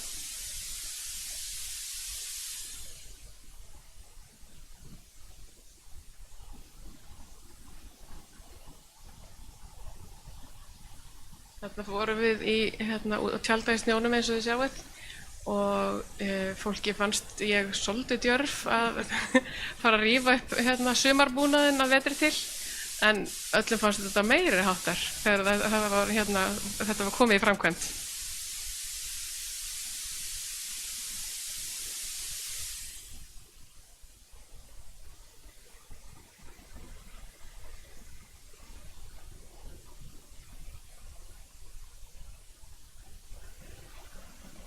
Að taka það líka fram að allar þessar myndir eru birtar með leyfi foreldra barnanna.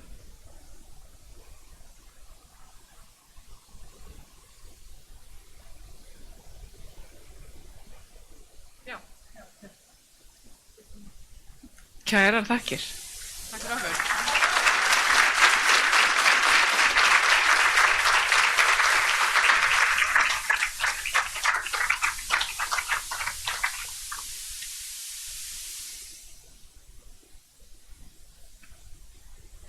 Takk ykkur kærlega fyrir. Þetta er mjög skemmtilegt í svona einmitt þegar þið myndust á að það er ekkert skátastarf nema með starfsmönnunum og svo endar það auðvitað þannig að þeim finnst það ekkert síður skemmtilegt. Það eru auðvitað kannski ástæðan fyrir það að þið eru öll hér aftur og aftur og aftur. Næst ætlum við að fá upp Rebekku Kraski sem er sérfræðingur bresku skátarhreyfingarinnar í sjálfbærni málefnum og hún ætlar að fræða okkur aðeins næstu 100 árin í skátastarfi. Gjörðu svo vel.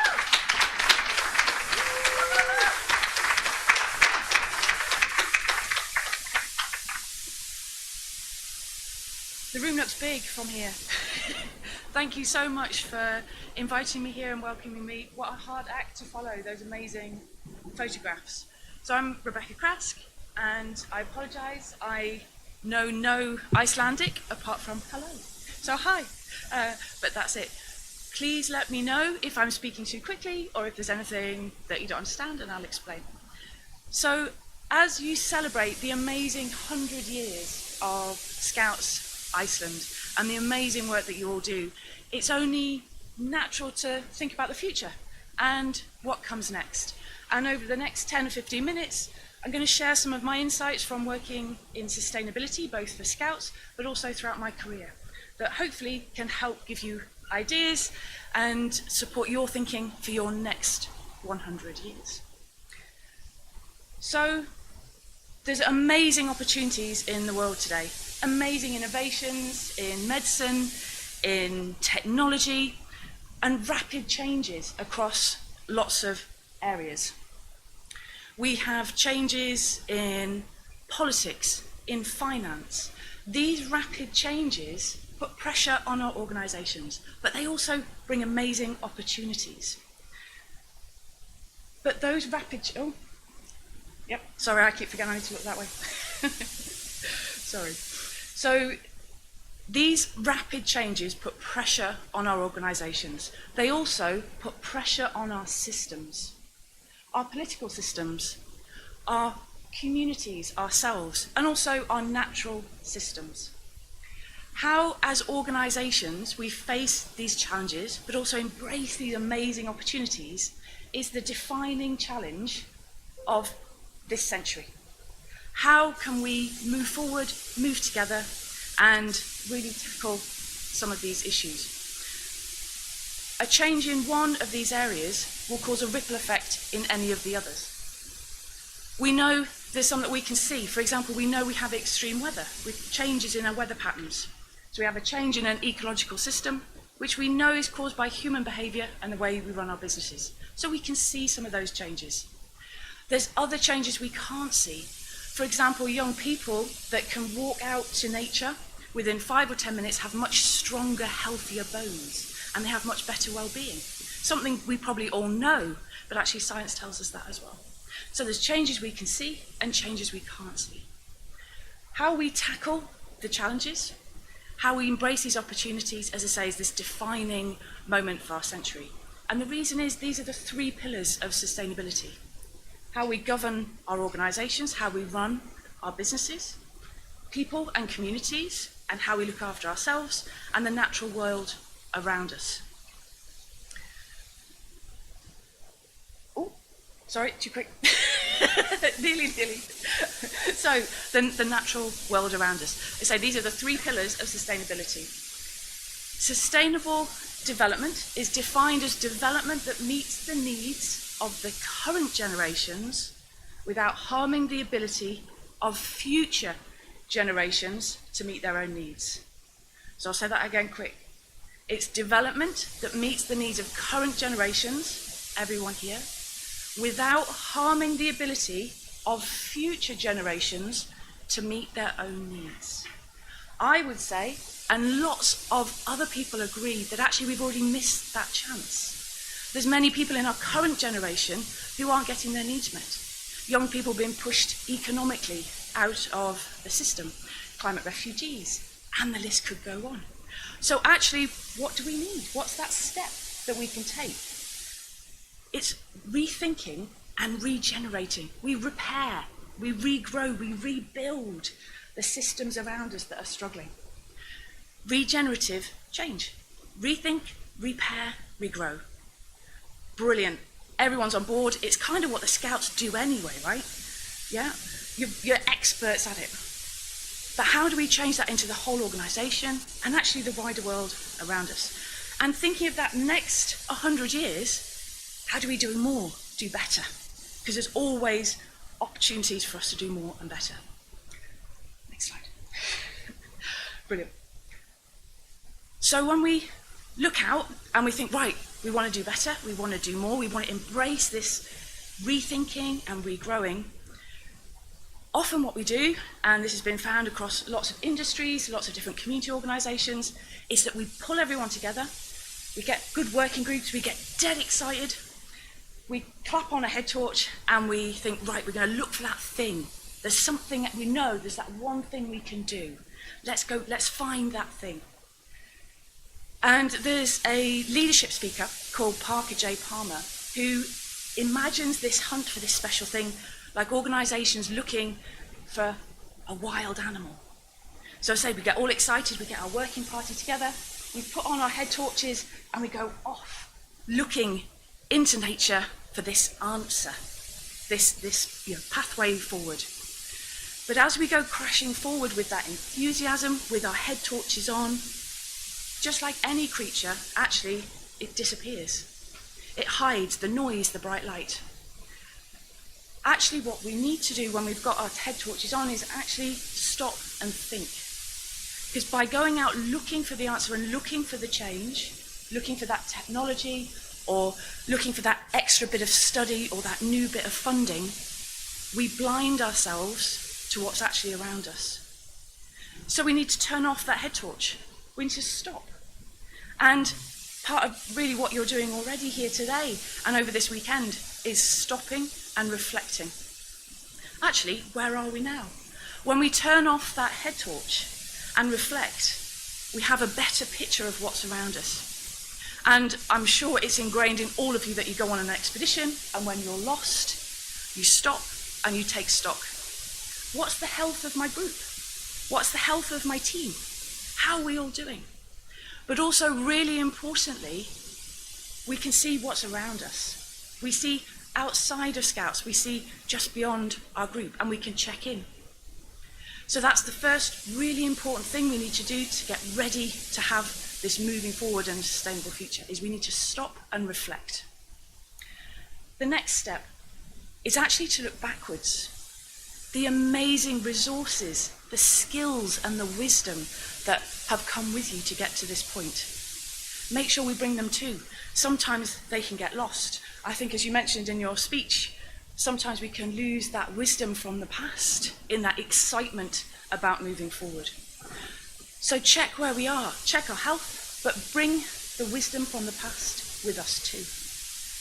A lot of the solutions for the challenges we face can be found in the wisdom from our indigenous cultures, just brought into our modern ways of working. The next step is actually recognizing that we have left steps, that we've left this trail in the woods, we've left this footprint. So actually, what are our footprints from back then? What are our footprints now? So how can we, when we see those, we can make sure that we're reducing them moving forwards? How can we have a lighter path forwards as we move into the woods? I keep talking about woods because there's loads in the UK and then there's none here. so the metaphor's a bit lost, but hopefully it still works a little bit. So, yeah, your footprints on the step. So we're stopping, we're looking, we're checking the health of everyone who's around us. We're looking at what's wide in the wider surroundings, bringing the wisdom from the past, and thinking, right, we want to have lighter footsteps forward. But actually, where are we going? What does good look like? What does a sustainable Scouts mean? Anyone know? Like, any ideas? Like, actually, probably loads of you got loads of ideas. I don't know. Does anyone actually know what sustainable world looks and feels like?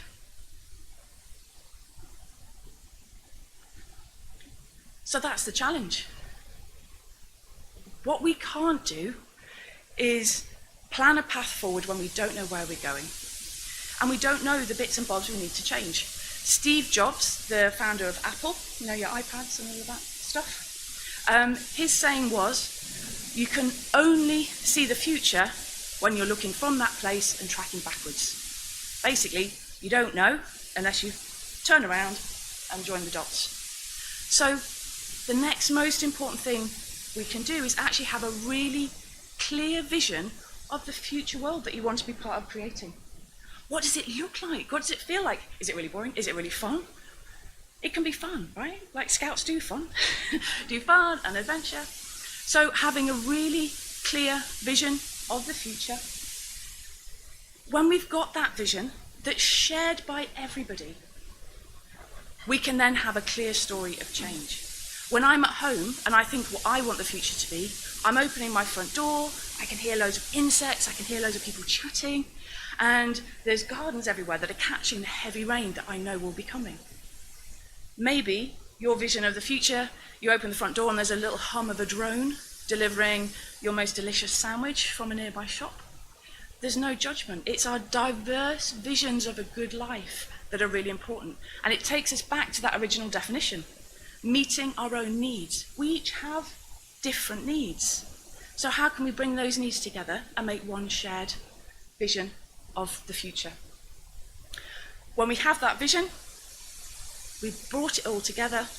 Research tells us that's the single most important thing an organisation can do to embed sustainable change. Quite surprising. Maybe it was quite surprising.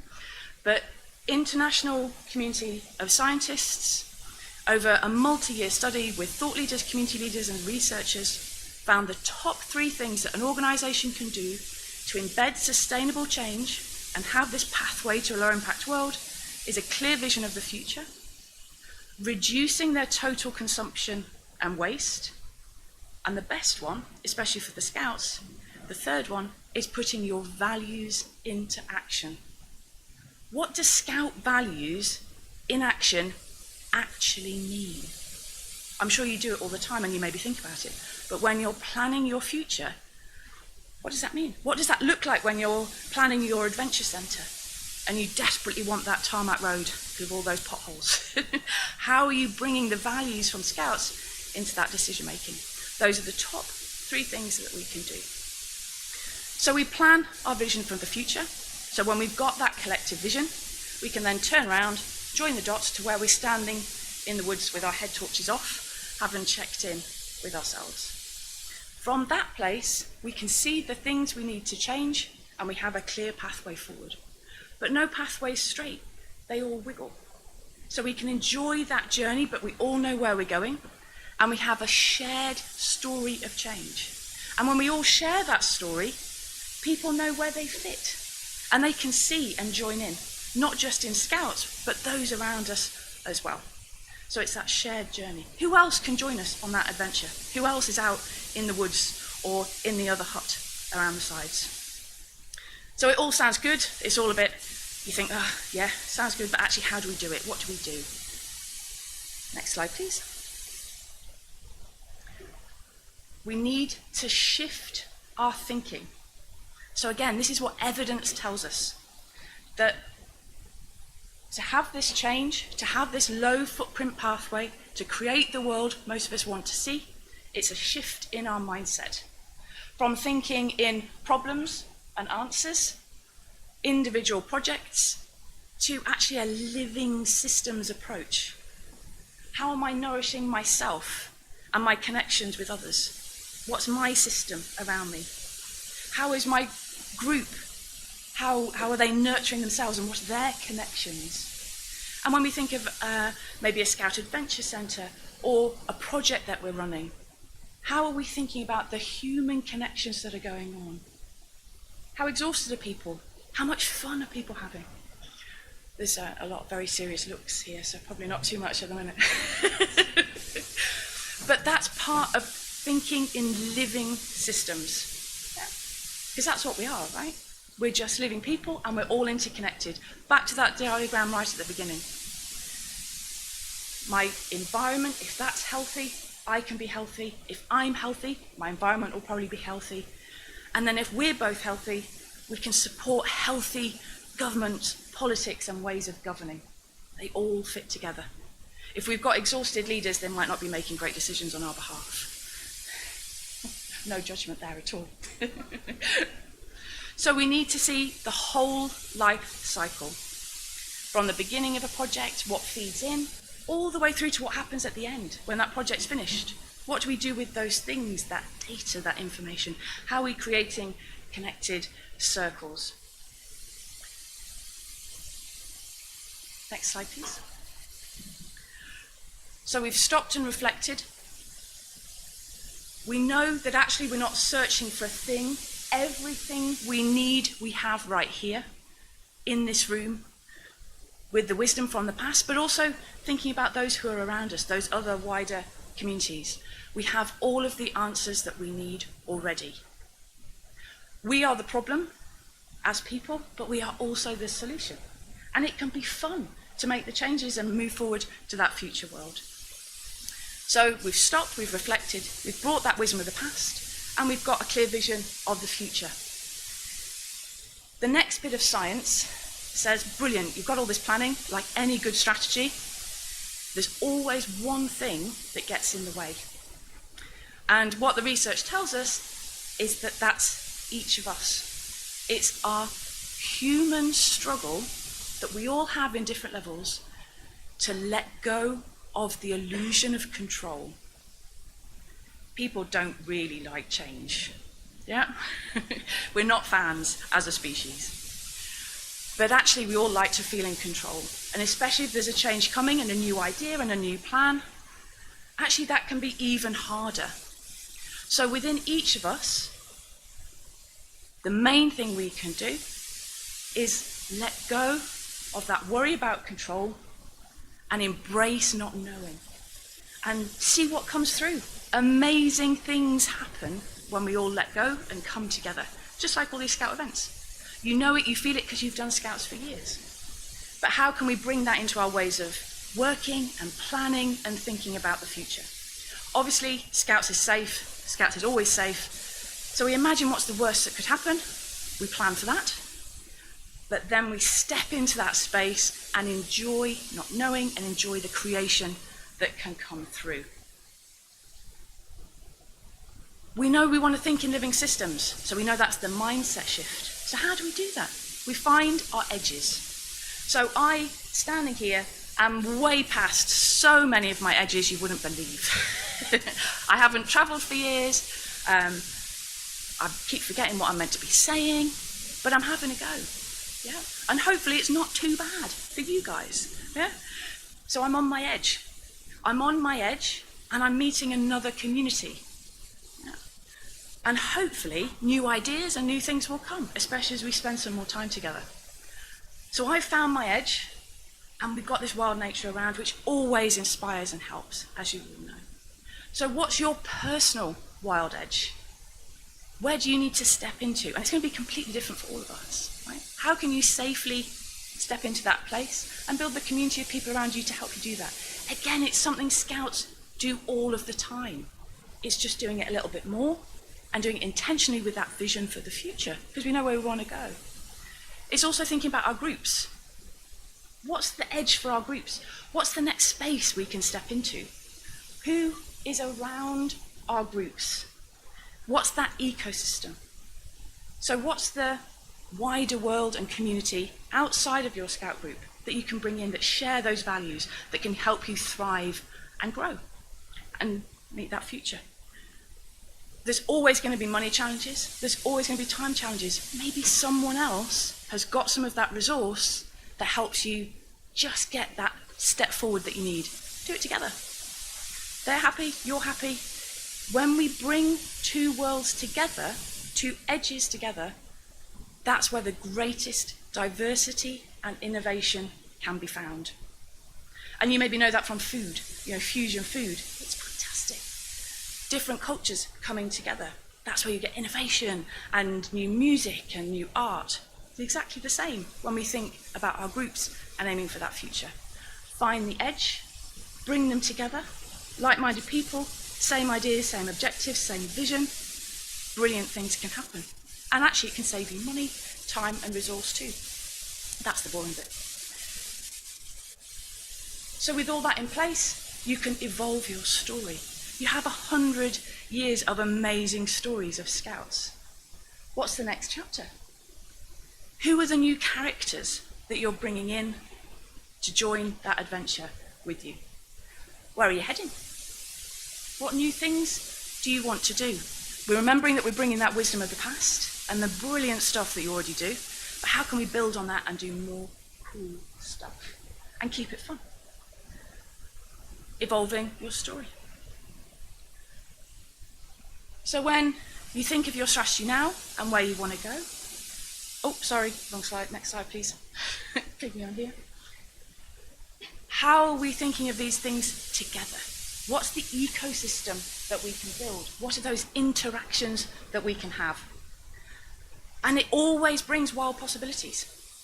So for example, you might, you're visionary, but you know you've got people struggles and you want to bring in some skills. What are the traditional skills that you can bring forward that you might get cultural funding for, that can help meet some of the future challenges. Maybe finance is always a struggle for different groups. Maybe a credit union is a way to support people to get involved, to help have future finance, and to build new skills, new financial skills. Wild opportunities can come when we collect and see that bigger picture and how they can all join together. I hope that made a little bit of sense. Next slide.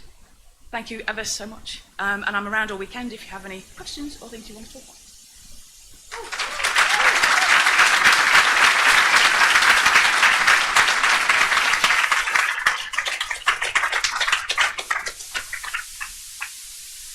Thank you very much. It was very interesting. And now we know our way in the next chapter. And á morgun verður Rebecca með smiðju sem að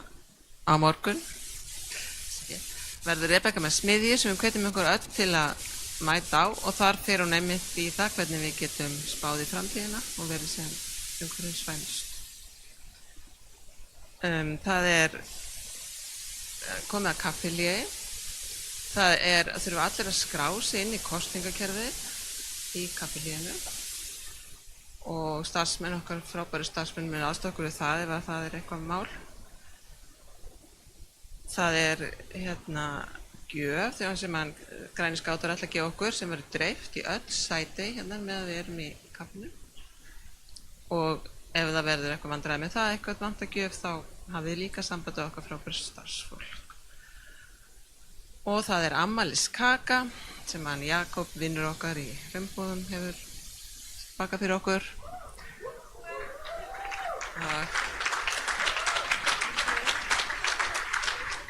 Við þakkum kannski bara Jakobi fyrir, það er 10 mínútna kaffihlé þannig að það er þá 5 mínútur í 9.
Hæ, það fannst silfurringur inn á kvennaklóstinu við vaskinn, þannig að ef ykkur var að þúa sér hendurnar, já. Þetta er líklega í fyrsta skiptið sem að óskilamunir rata á heimili sitt svona auðvitað. Herðu, við ætlum að hefja dagskrána aftur. Við eigum eftir nokkur atriði áður en að við frestum þinginu þangað til á morgun. Nú er komið að því að fara yfir niðurstöðu kjörnefndar sem er búinn að fara yfir kjörbréfin, og til þess að fara í gegnum það með okkur þá ætlar hún Margrét Rögnvaldsdóttir að koma upp og fara í gegnum það. Er það ekki?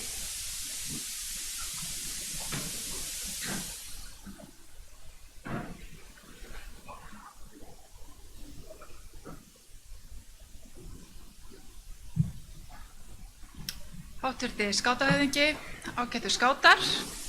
Ég kem hérna upp sem fulltrúi kjörnefndar sem hefur lokið störfum og tekið ákvörðun.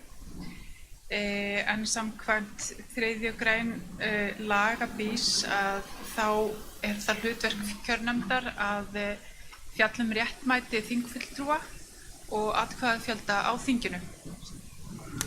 Ekkert mál.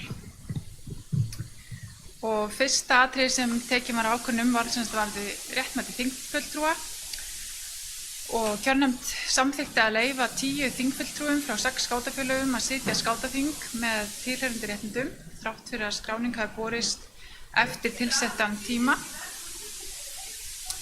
Ekkert mál.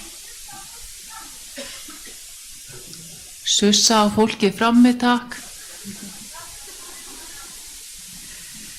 Ég byrja það bara aftur á og kannski fær hljóðmann bara nær mér. Er þetta betra? Já. Þannig að fyrsta verkefni sem var, svo ég byrja bara aftur á því, það var að fara yfir réttmæti þingfulltrúa, og ákvörðun var tekin það að samþykkja að leyfa 10 þingfulltrúum frá 6 skátafélögum að sitja skátaþing með sem sagt tilheyrandi réttindum þrátt fyrir að skráning hafi borist eftir tilsettan skráningatíma samkvæmt lögum BÍS. Af þeim eru 1 aðalfulltrúi samkvæmt kjörbréfi og 1 sem varafulltrúi. Og kjörnefnd hefur úrskurðað að leyfa þeim að halda atkvæðisrétti. Og þá varðandi atkvæðafjölda á þinginu, dreifingu atkvæða og aldursskiptingu. Fyrstulega er að tiltaka þau félög sem að taka það ekki þátt í skátaþingi þetta árið, og það eru allt skátafélög sem eru með A-aðild, og þetta eru skátafélög Borgarnefs, Eilífsbúar, Einherjar Valkyrjan, Farfuglar, Baxi, Hafernir, Segull, Stígandi, Vogabúar og Örninn.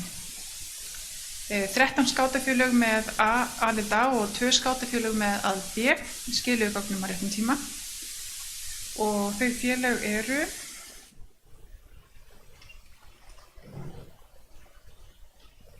Þetta er ekki mín tölva, kann ekki á hana. Með A-aðild eru sem sagt skátafélögin Árbúar, Fossbúar, Garðbúar, Heiðabúar, Hraunbúar, Klakkur, Kópar, Landnemar, Mósverjar, Skjöldungar, Strókur, Svanir og Ægisbúar, og með B-aðild eru það skátafélögin Radíóskátar og Sólheimar.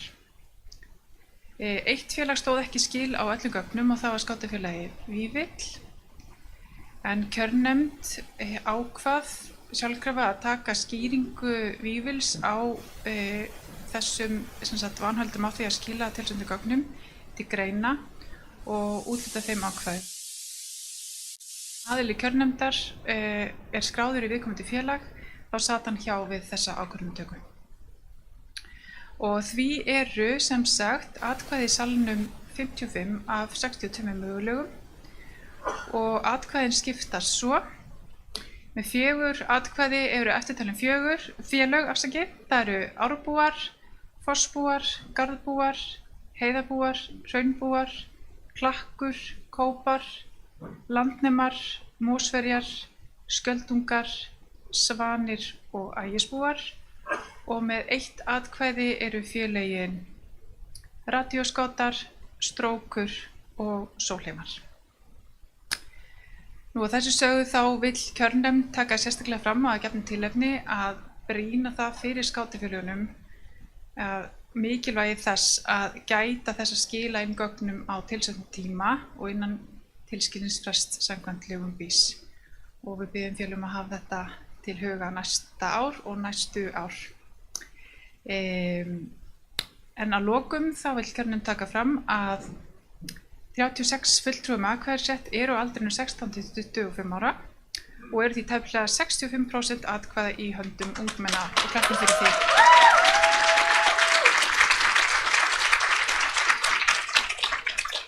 Og þá þakkar kjörnefnd fyrir sig. Takk.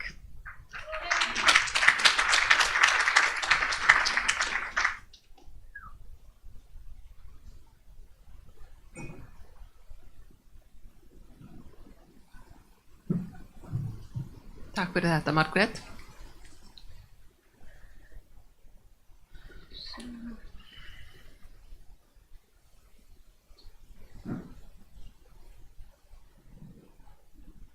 Já, þetta var sem sagt samþykkt með lófaklappi og þetta er bara gott mál. Þá er það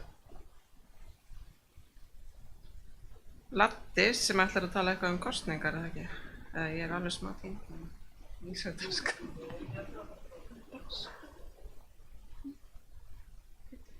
Afsakið. Já, ég skil. Ég fór aðeins línulegt í dagskránni. Næst er sem sagt tillaga að dagskrá skátaþings rædd og afgreidd. Og það er Katrín sem ætlar að Nei. Ok, kemur þá ekki Vá, þið eru með dagskrána. Þannig að það er eiginlega spurning hvort ykkur hafi áhuga að leggja fram breytingartillögu að dagskrá. Er eitthvað sem ætlar að leggja fram athugasemdir? Þá telst dagskrá samþykkt. Vil kannski klappa fyrir því?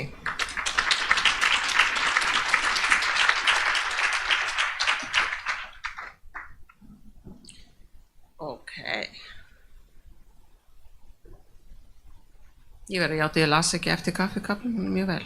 En nú er hefðbundni dagskrá lokið. 2 tilkynningar fyrst. Nei. Það? Ekki stendur næst hérna. Kosningar. Nú kemur. Næstur á dagskrá er Latti með kosningar.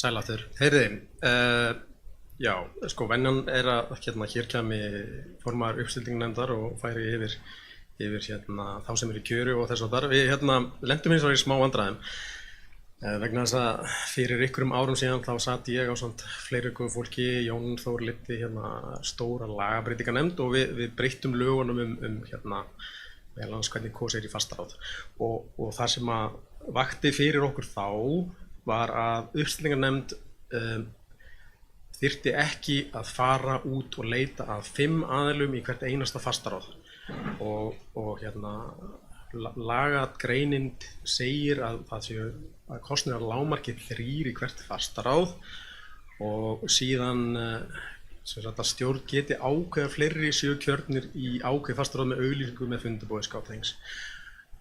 Tilgangurinn með þessu var sem sagt ekki sá að fækka í ráðunum, heldur að vera ekki sífellt að pína fólk til að sitja í ráðum því við vorum á þeim tímúti að lendi því að fá mun færri frambjóðendur heldur en þurft til að fylla ráðin. Þannig að við lækkuðum lágmarki 3 og sögðum svo já við getum þá kannski bara ef við þurfum að fjölga í ráðunum að þá setjum við uppstillingarnefnd og láta þau fara herða skrúðunar á fólk og til þess að þvinga þau til að bjóða sig fram. Sem við viljum auðvitað ekki gera, við viljum náttúrulega að fólk bjóði sig fram á fúsum og frjálsum vilja, en þetta er bara það sem gerist. Áhrifin hins vegar lendi því að frambjóðendur eru fleiri heldur en 3 að lágmarki í hvert ráð og og við vorum búin að biðja uppstillingarnefndum að fjölga í ákveðnum ráðum, ákveðnu marki, en við erum ekki þannig að við getum bara valið að hafna góðu fólki þegar það byggir sig fram. Þannig að við ætlum að reyna að leggja það til að þeir sem í framboði, af því að það bara frábært að fólk bjóði sig fram að þeirra bræði og uppstillingarnefnd þurfa ekki að leita sérstaklega fólki, að þeim bara sé frjálst að vera með í ráðunum. Þannig að með þeim orðum ætla ég að bjóða Berglindi að koma og kynna hver framboðin eru. Ég veit ekki hvort við þurfum eitthvað að kjósa um þetta. Gæti verið. Sennilega. Ok, þannig að hvernig viljum við gera þetta? Fundastjóri.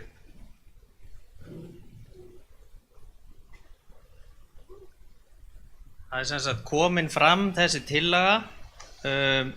Mig langar nú bara helst til þess, ég gerum nú ekki sérstaklega ráð fyrir að þetta verði mikið hitamál hjá okkur. Þannig að ég legg til að ef að enginn gerir athugasemd eða vill koma með einhverja aðra tillögu heldur en þessa, það þyrfti þá að gerast núna.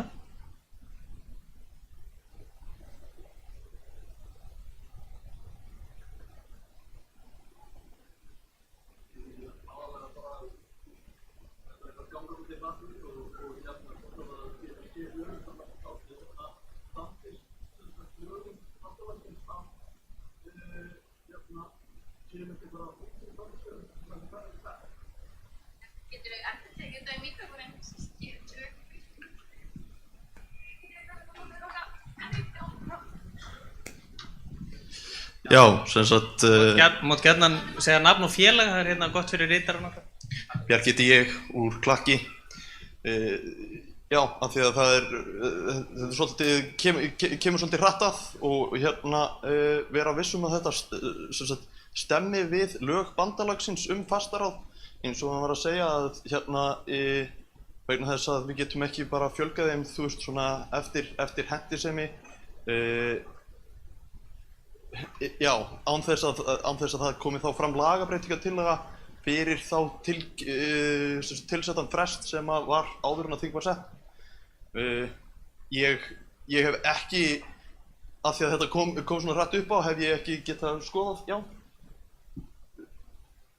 Lögin, já. Að ganga á skuggum það áður en að þetta verði ákveðið að gera þetta svona. Bara allt sem ég vil koma. Þið ætlaði að svara þessu?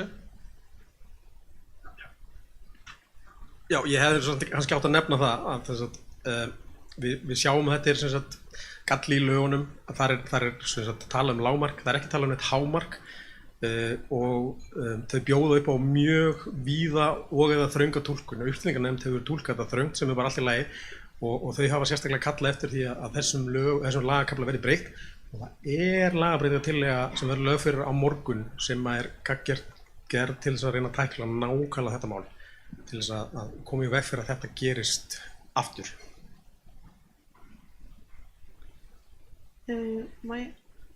Já, Berglind heiti ég, formaður uppstillingarnefndar.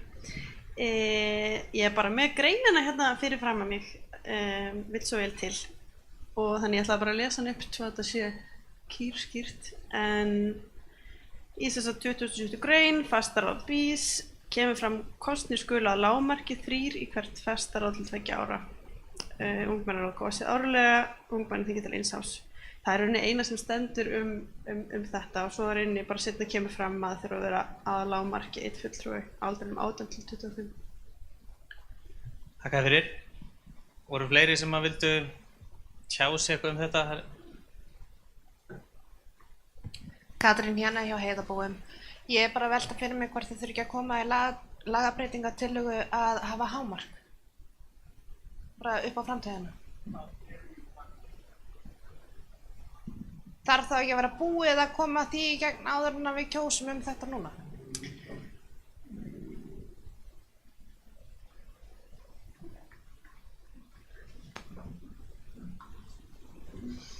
Í rauninni ekki.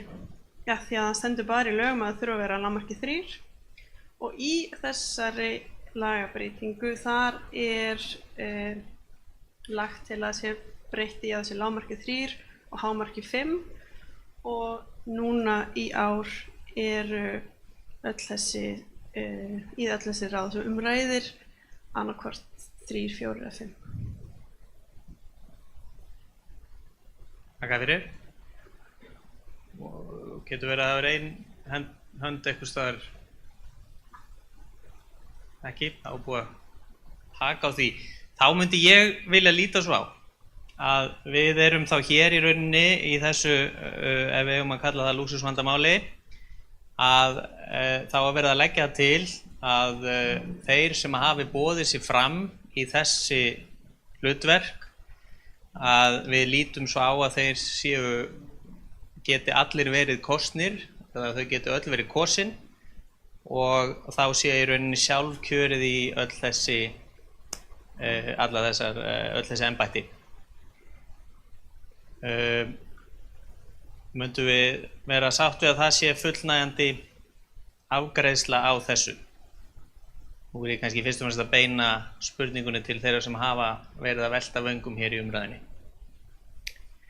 Þannig að við skiljum það þannig að lögin fjalli bara að það sé lágmarki 3, það er ekkert hámark þar á og að lagabreytingar til það sem lögð fyrir á morgun að þessi kosning gangi ekki í berhug við þá breytingu. Þannig að þetta innan marka þess sem að lögin segja í dag og verður innan marka þess sem lögin segja á morgun ef að svo breytingar til að vera samþykkt. Einhver sem vil gera athugasemd við þessa afgreiðslu?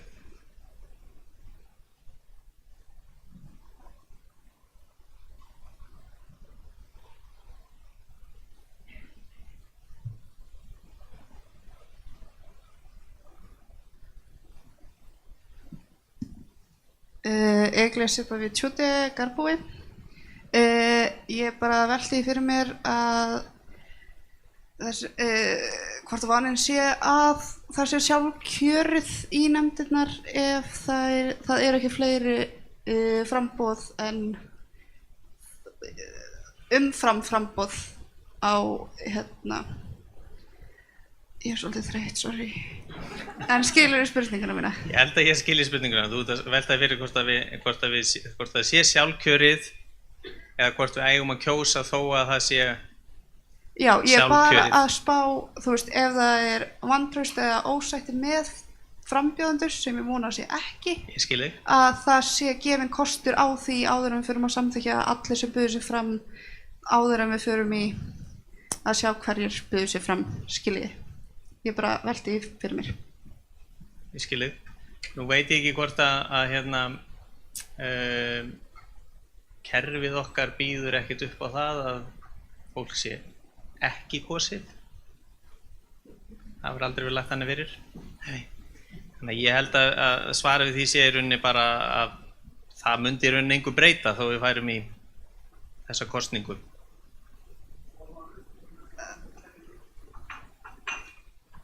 Formaður, já, að lesa upp þá sem er í framboði, það má gjarnan gera það og miðað við þessar umræður hér að þá er í rauninni sjálfkjörið í þessi embætti en við ætlum að fá yfirferð á frambjóðendunum frá formanni uppstillingarnefndar. Gjörðu svo vel.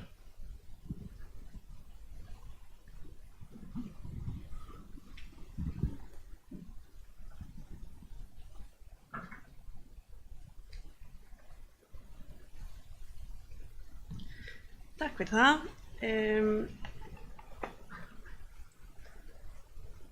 Áður en lengra er haldið, þá langar mig að minnast á að það er kannski einhver sem hugsa núna, er Berglind ekki alþjóðafulltrúi Bandalags Íslands og skáta? Er ekki smá skrítið að hún er líka formaður uppstillingarnefndar?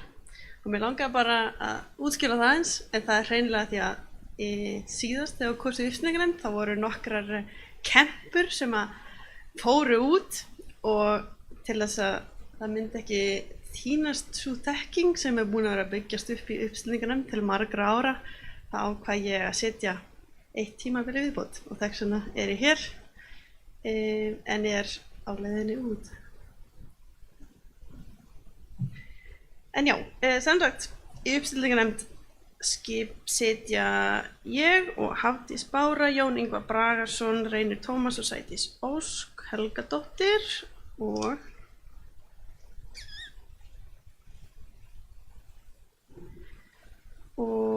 mér langar að lesa fyrir ykkur lista framleiðenda og mér langar svolítið að fá þá sem að ég les upp til að standa upp svo við getum öll séð hverjir eru að bjóða sig fram í raðan okkar.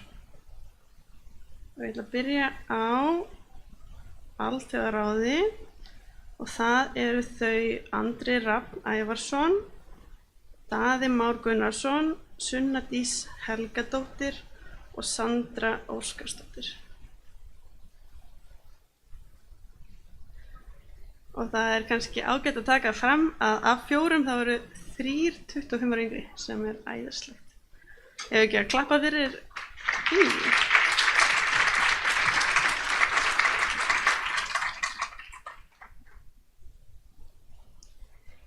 Í starfsráð til 2 ára buðu sig fram 5 manns. Það voru Jóhanna Björg Másdóttir, Védís Helgadóttir, Sigurður Viktor Úlfarsson, Valur Kári Óskarsson og Fanný Björk Ástráðsdóttir. Og þar inni situr Valur sem er 25 ára yngri. Ef ekki að klappa fyrir þeim.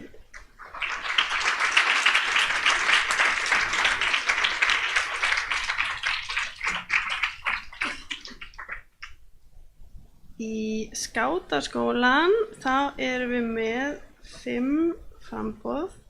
Það eru Elín Ester Magnúsdóttir, Kristín Hrönn Þráinsdóttir, Björk Norðdal, Sebastian Fjelldal Berg sem er 25 ára yngri og Harpa Hrönn Grétarsdóttir.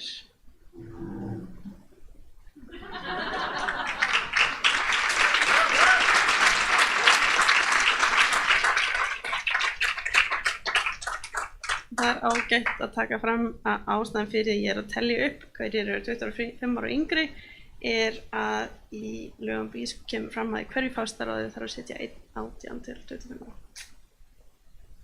Síðan í ungmennaráð til 2 ára það var kosið á ungmennaþingi en mér langar samt að lesa þau upp hér því að þau eru líka rosa flott. Og það eru Annika Danielsdóttir Snell, Grímur Djungo Ólafsson, Hafdís Rún Sveinsdóttir, Lára Marheiður Karlsdóttir, hún er einnig áheyrnarfulltrúi ungmenna í stjórn og Þorkell Grímur Jónsson. Ég kan klappa fyrir þeim.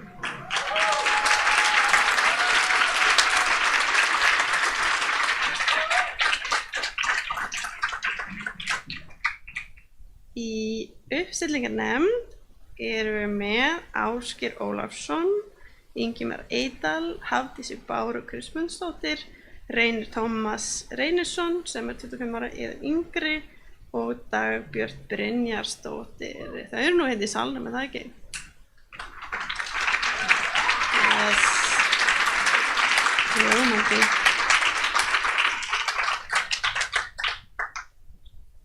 Og félagslegir skoðunarmenn eru Guðmundur Þór Pétursson, Elva Björg Aradóttir og Hanna Guðmundsdóttir. Klöppum líka fyrir þeim.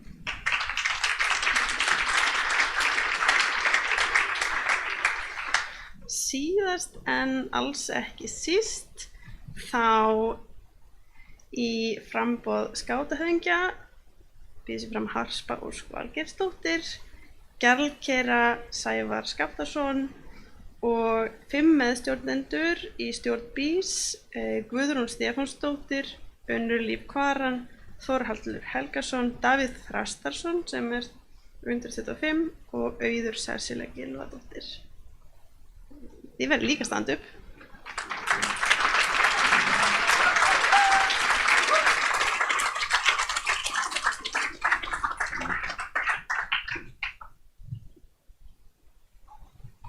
Guð, ég gleymdi útlýsráði.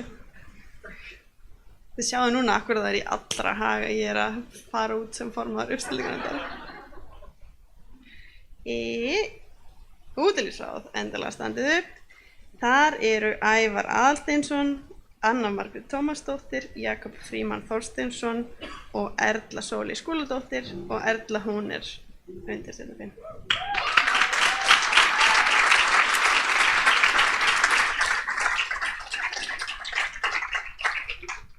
Ljómandi, þá held ég að þetta sé bara komið. Takk fyrir mig.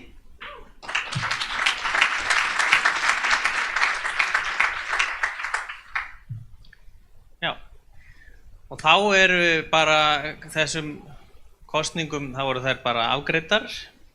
Við erum með framboð sem að uppfylla þessi skilyrði. Það er ekki ástæðilega að kjósa sem að það er hérna eins og við fórum yfir áðan.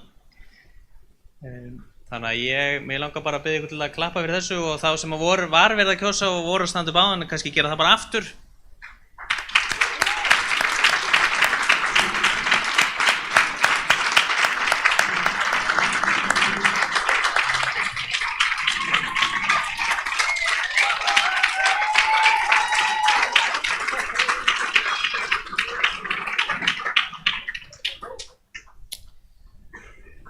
Og mesta syndin er auðvitað að við skildum ekki fá að leika með kosningakerfið, en við fáum kannski tækifæri til þess á morgun.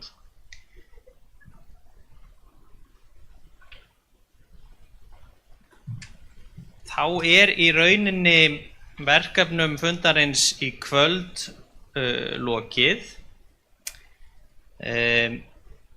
Ég ætla aðeins að fara yfir hérna. Það er morgumatur í grænu könnunni frá klukkan 8. Þið vitið hvað græna kannan er það ekki? Hún er hérna niður í dal. Þið rennið á ilminn örugglega, fáið aðstoð. Og fundarstjóri hefjast aftur hér klukkan 9. Þannig að það er að gera að fara að snemma af stað og vera komin hér tímanlega. Og núna á eftir þegar við erum búin að gera hlé á fundinum að þá ætla ég að biðja félagsforingja og einn til úr hverju félagi að hinkra og koma hérna í herbergi fyrir aftan og þar ætla þau að halda stuttan fund með stjórn bandalagsins. Já. Og svo verður kvöld dagskrá að sjálfsögðu sem að Kolbrún Ósk ætlar að segja okkur leiftursnögt frá. Kvölddagskrá. Er það ekki? En áður en hún byrjar að þá frestum við þinghaldinu til klukkan 9 á morgun og förum yfir í léttari mál. Gjörðu svo vel, Kolbrún. Halló og góða kvöldið. Hvað segið þið? Ég ætla ekki að vera svona formuleg. Núna er komið að árlega leiknum mínum sem að ég er búin að halda núna nokkur sem á skátaþingi. Þannig að við ætlum aðeins að koma blóðun á stað, aðeins að skemmta okkur áður en að við förum öll heim að sofa. Já.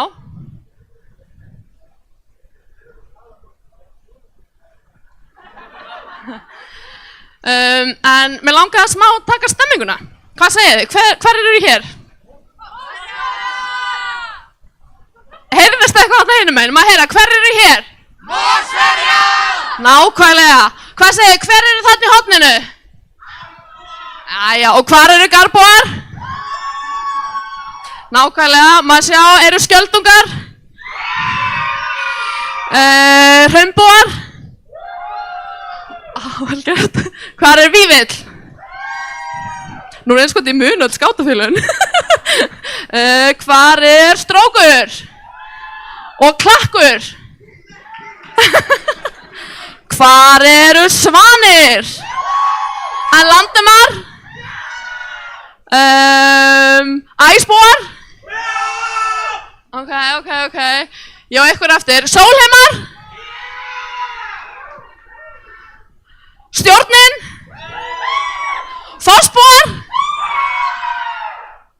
Er ég að gleyma ykkur Heiðabúar? Var ég búin að segja Hraunbúar? Kópa? Er ég að gleyma ykkur Nei, áfram ég. Við ætlum að fara í svona minute to win it leiki. Og hvar er Úljótsvatn? Akranes? Annika representing. Herðu, við ætlum bara að halda þessu bara borðaskipt. Þannig að eitt borð er lið. Ef það er fleiri en eitt skátafélag, þá eru þið bara saman. Við erum samtaka í þessu, við erum samvinna er okkar lykil motto hérna í lífinu. Áður en við höldum skemmtun áfram, þá eru við mikilvæg skilaboð frá Katrínu Kemp. Á morgun er þéttsetið í morgunmatnum og þið biðjum með ykkur að mæta, borða og fara. Ok, og þá er það áfram. Við ætlum að byrja á fyrsta leiknum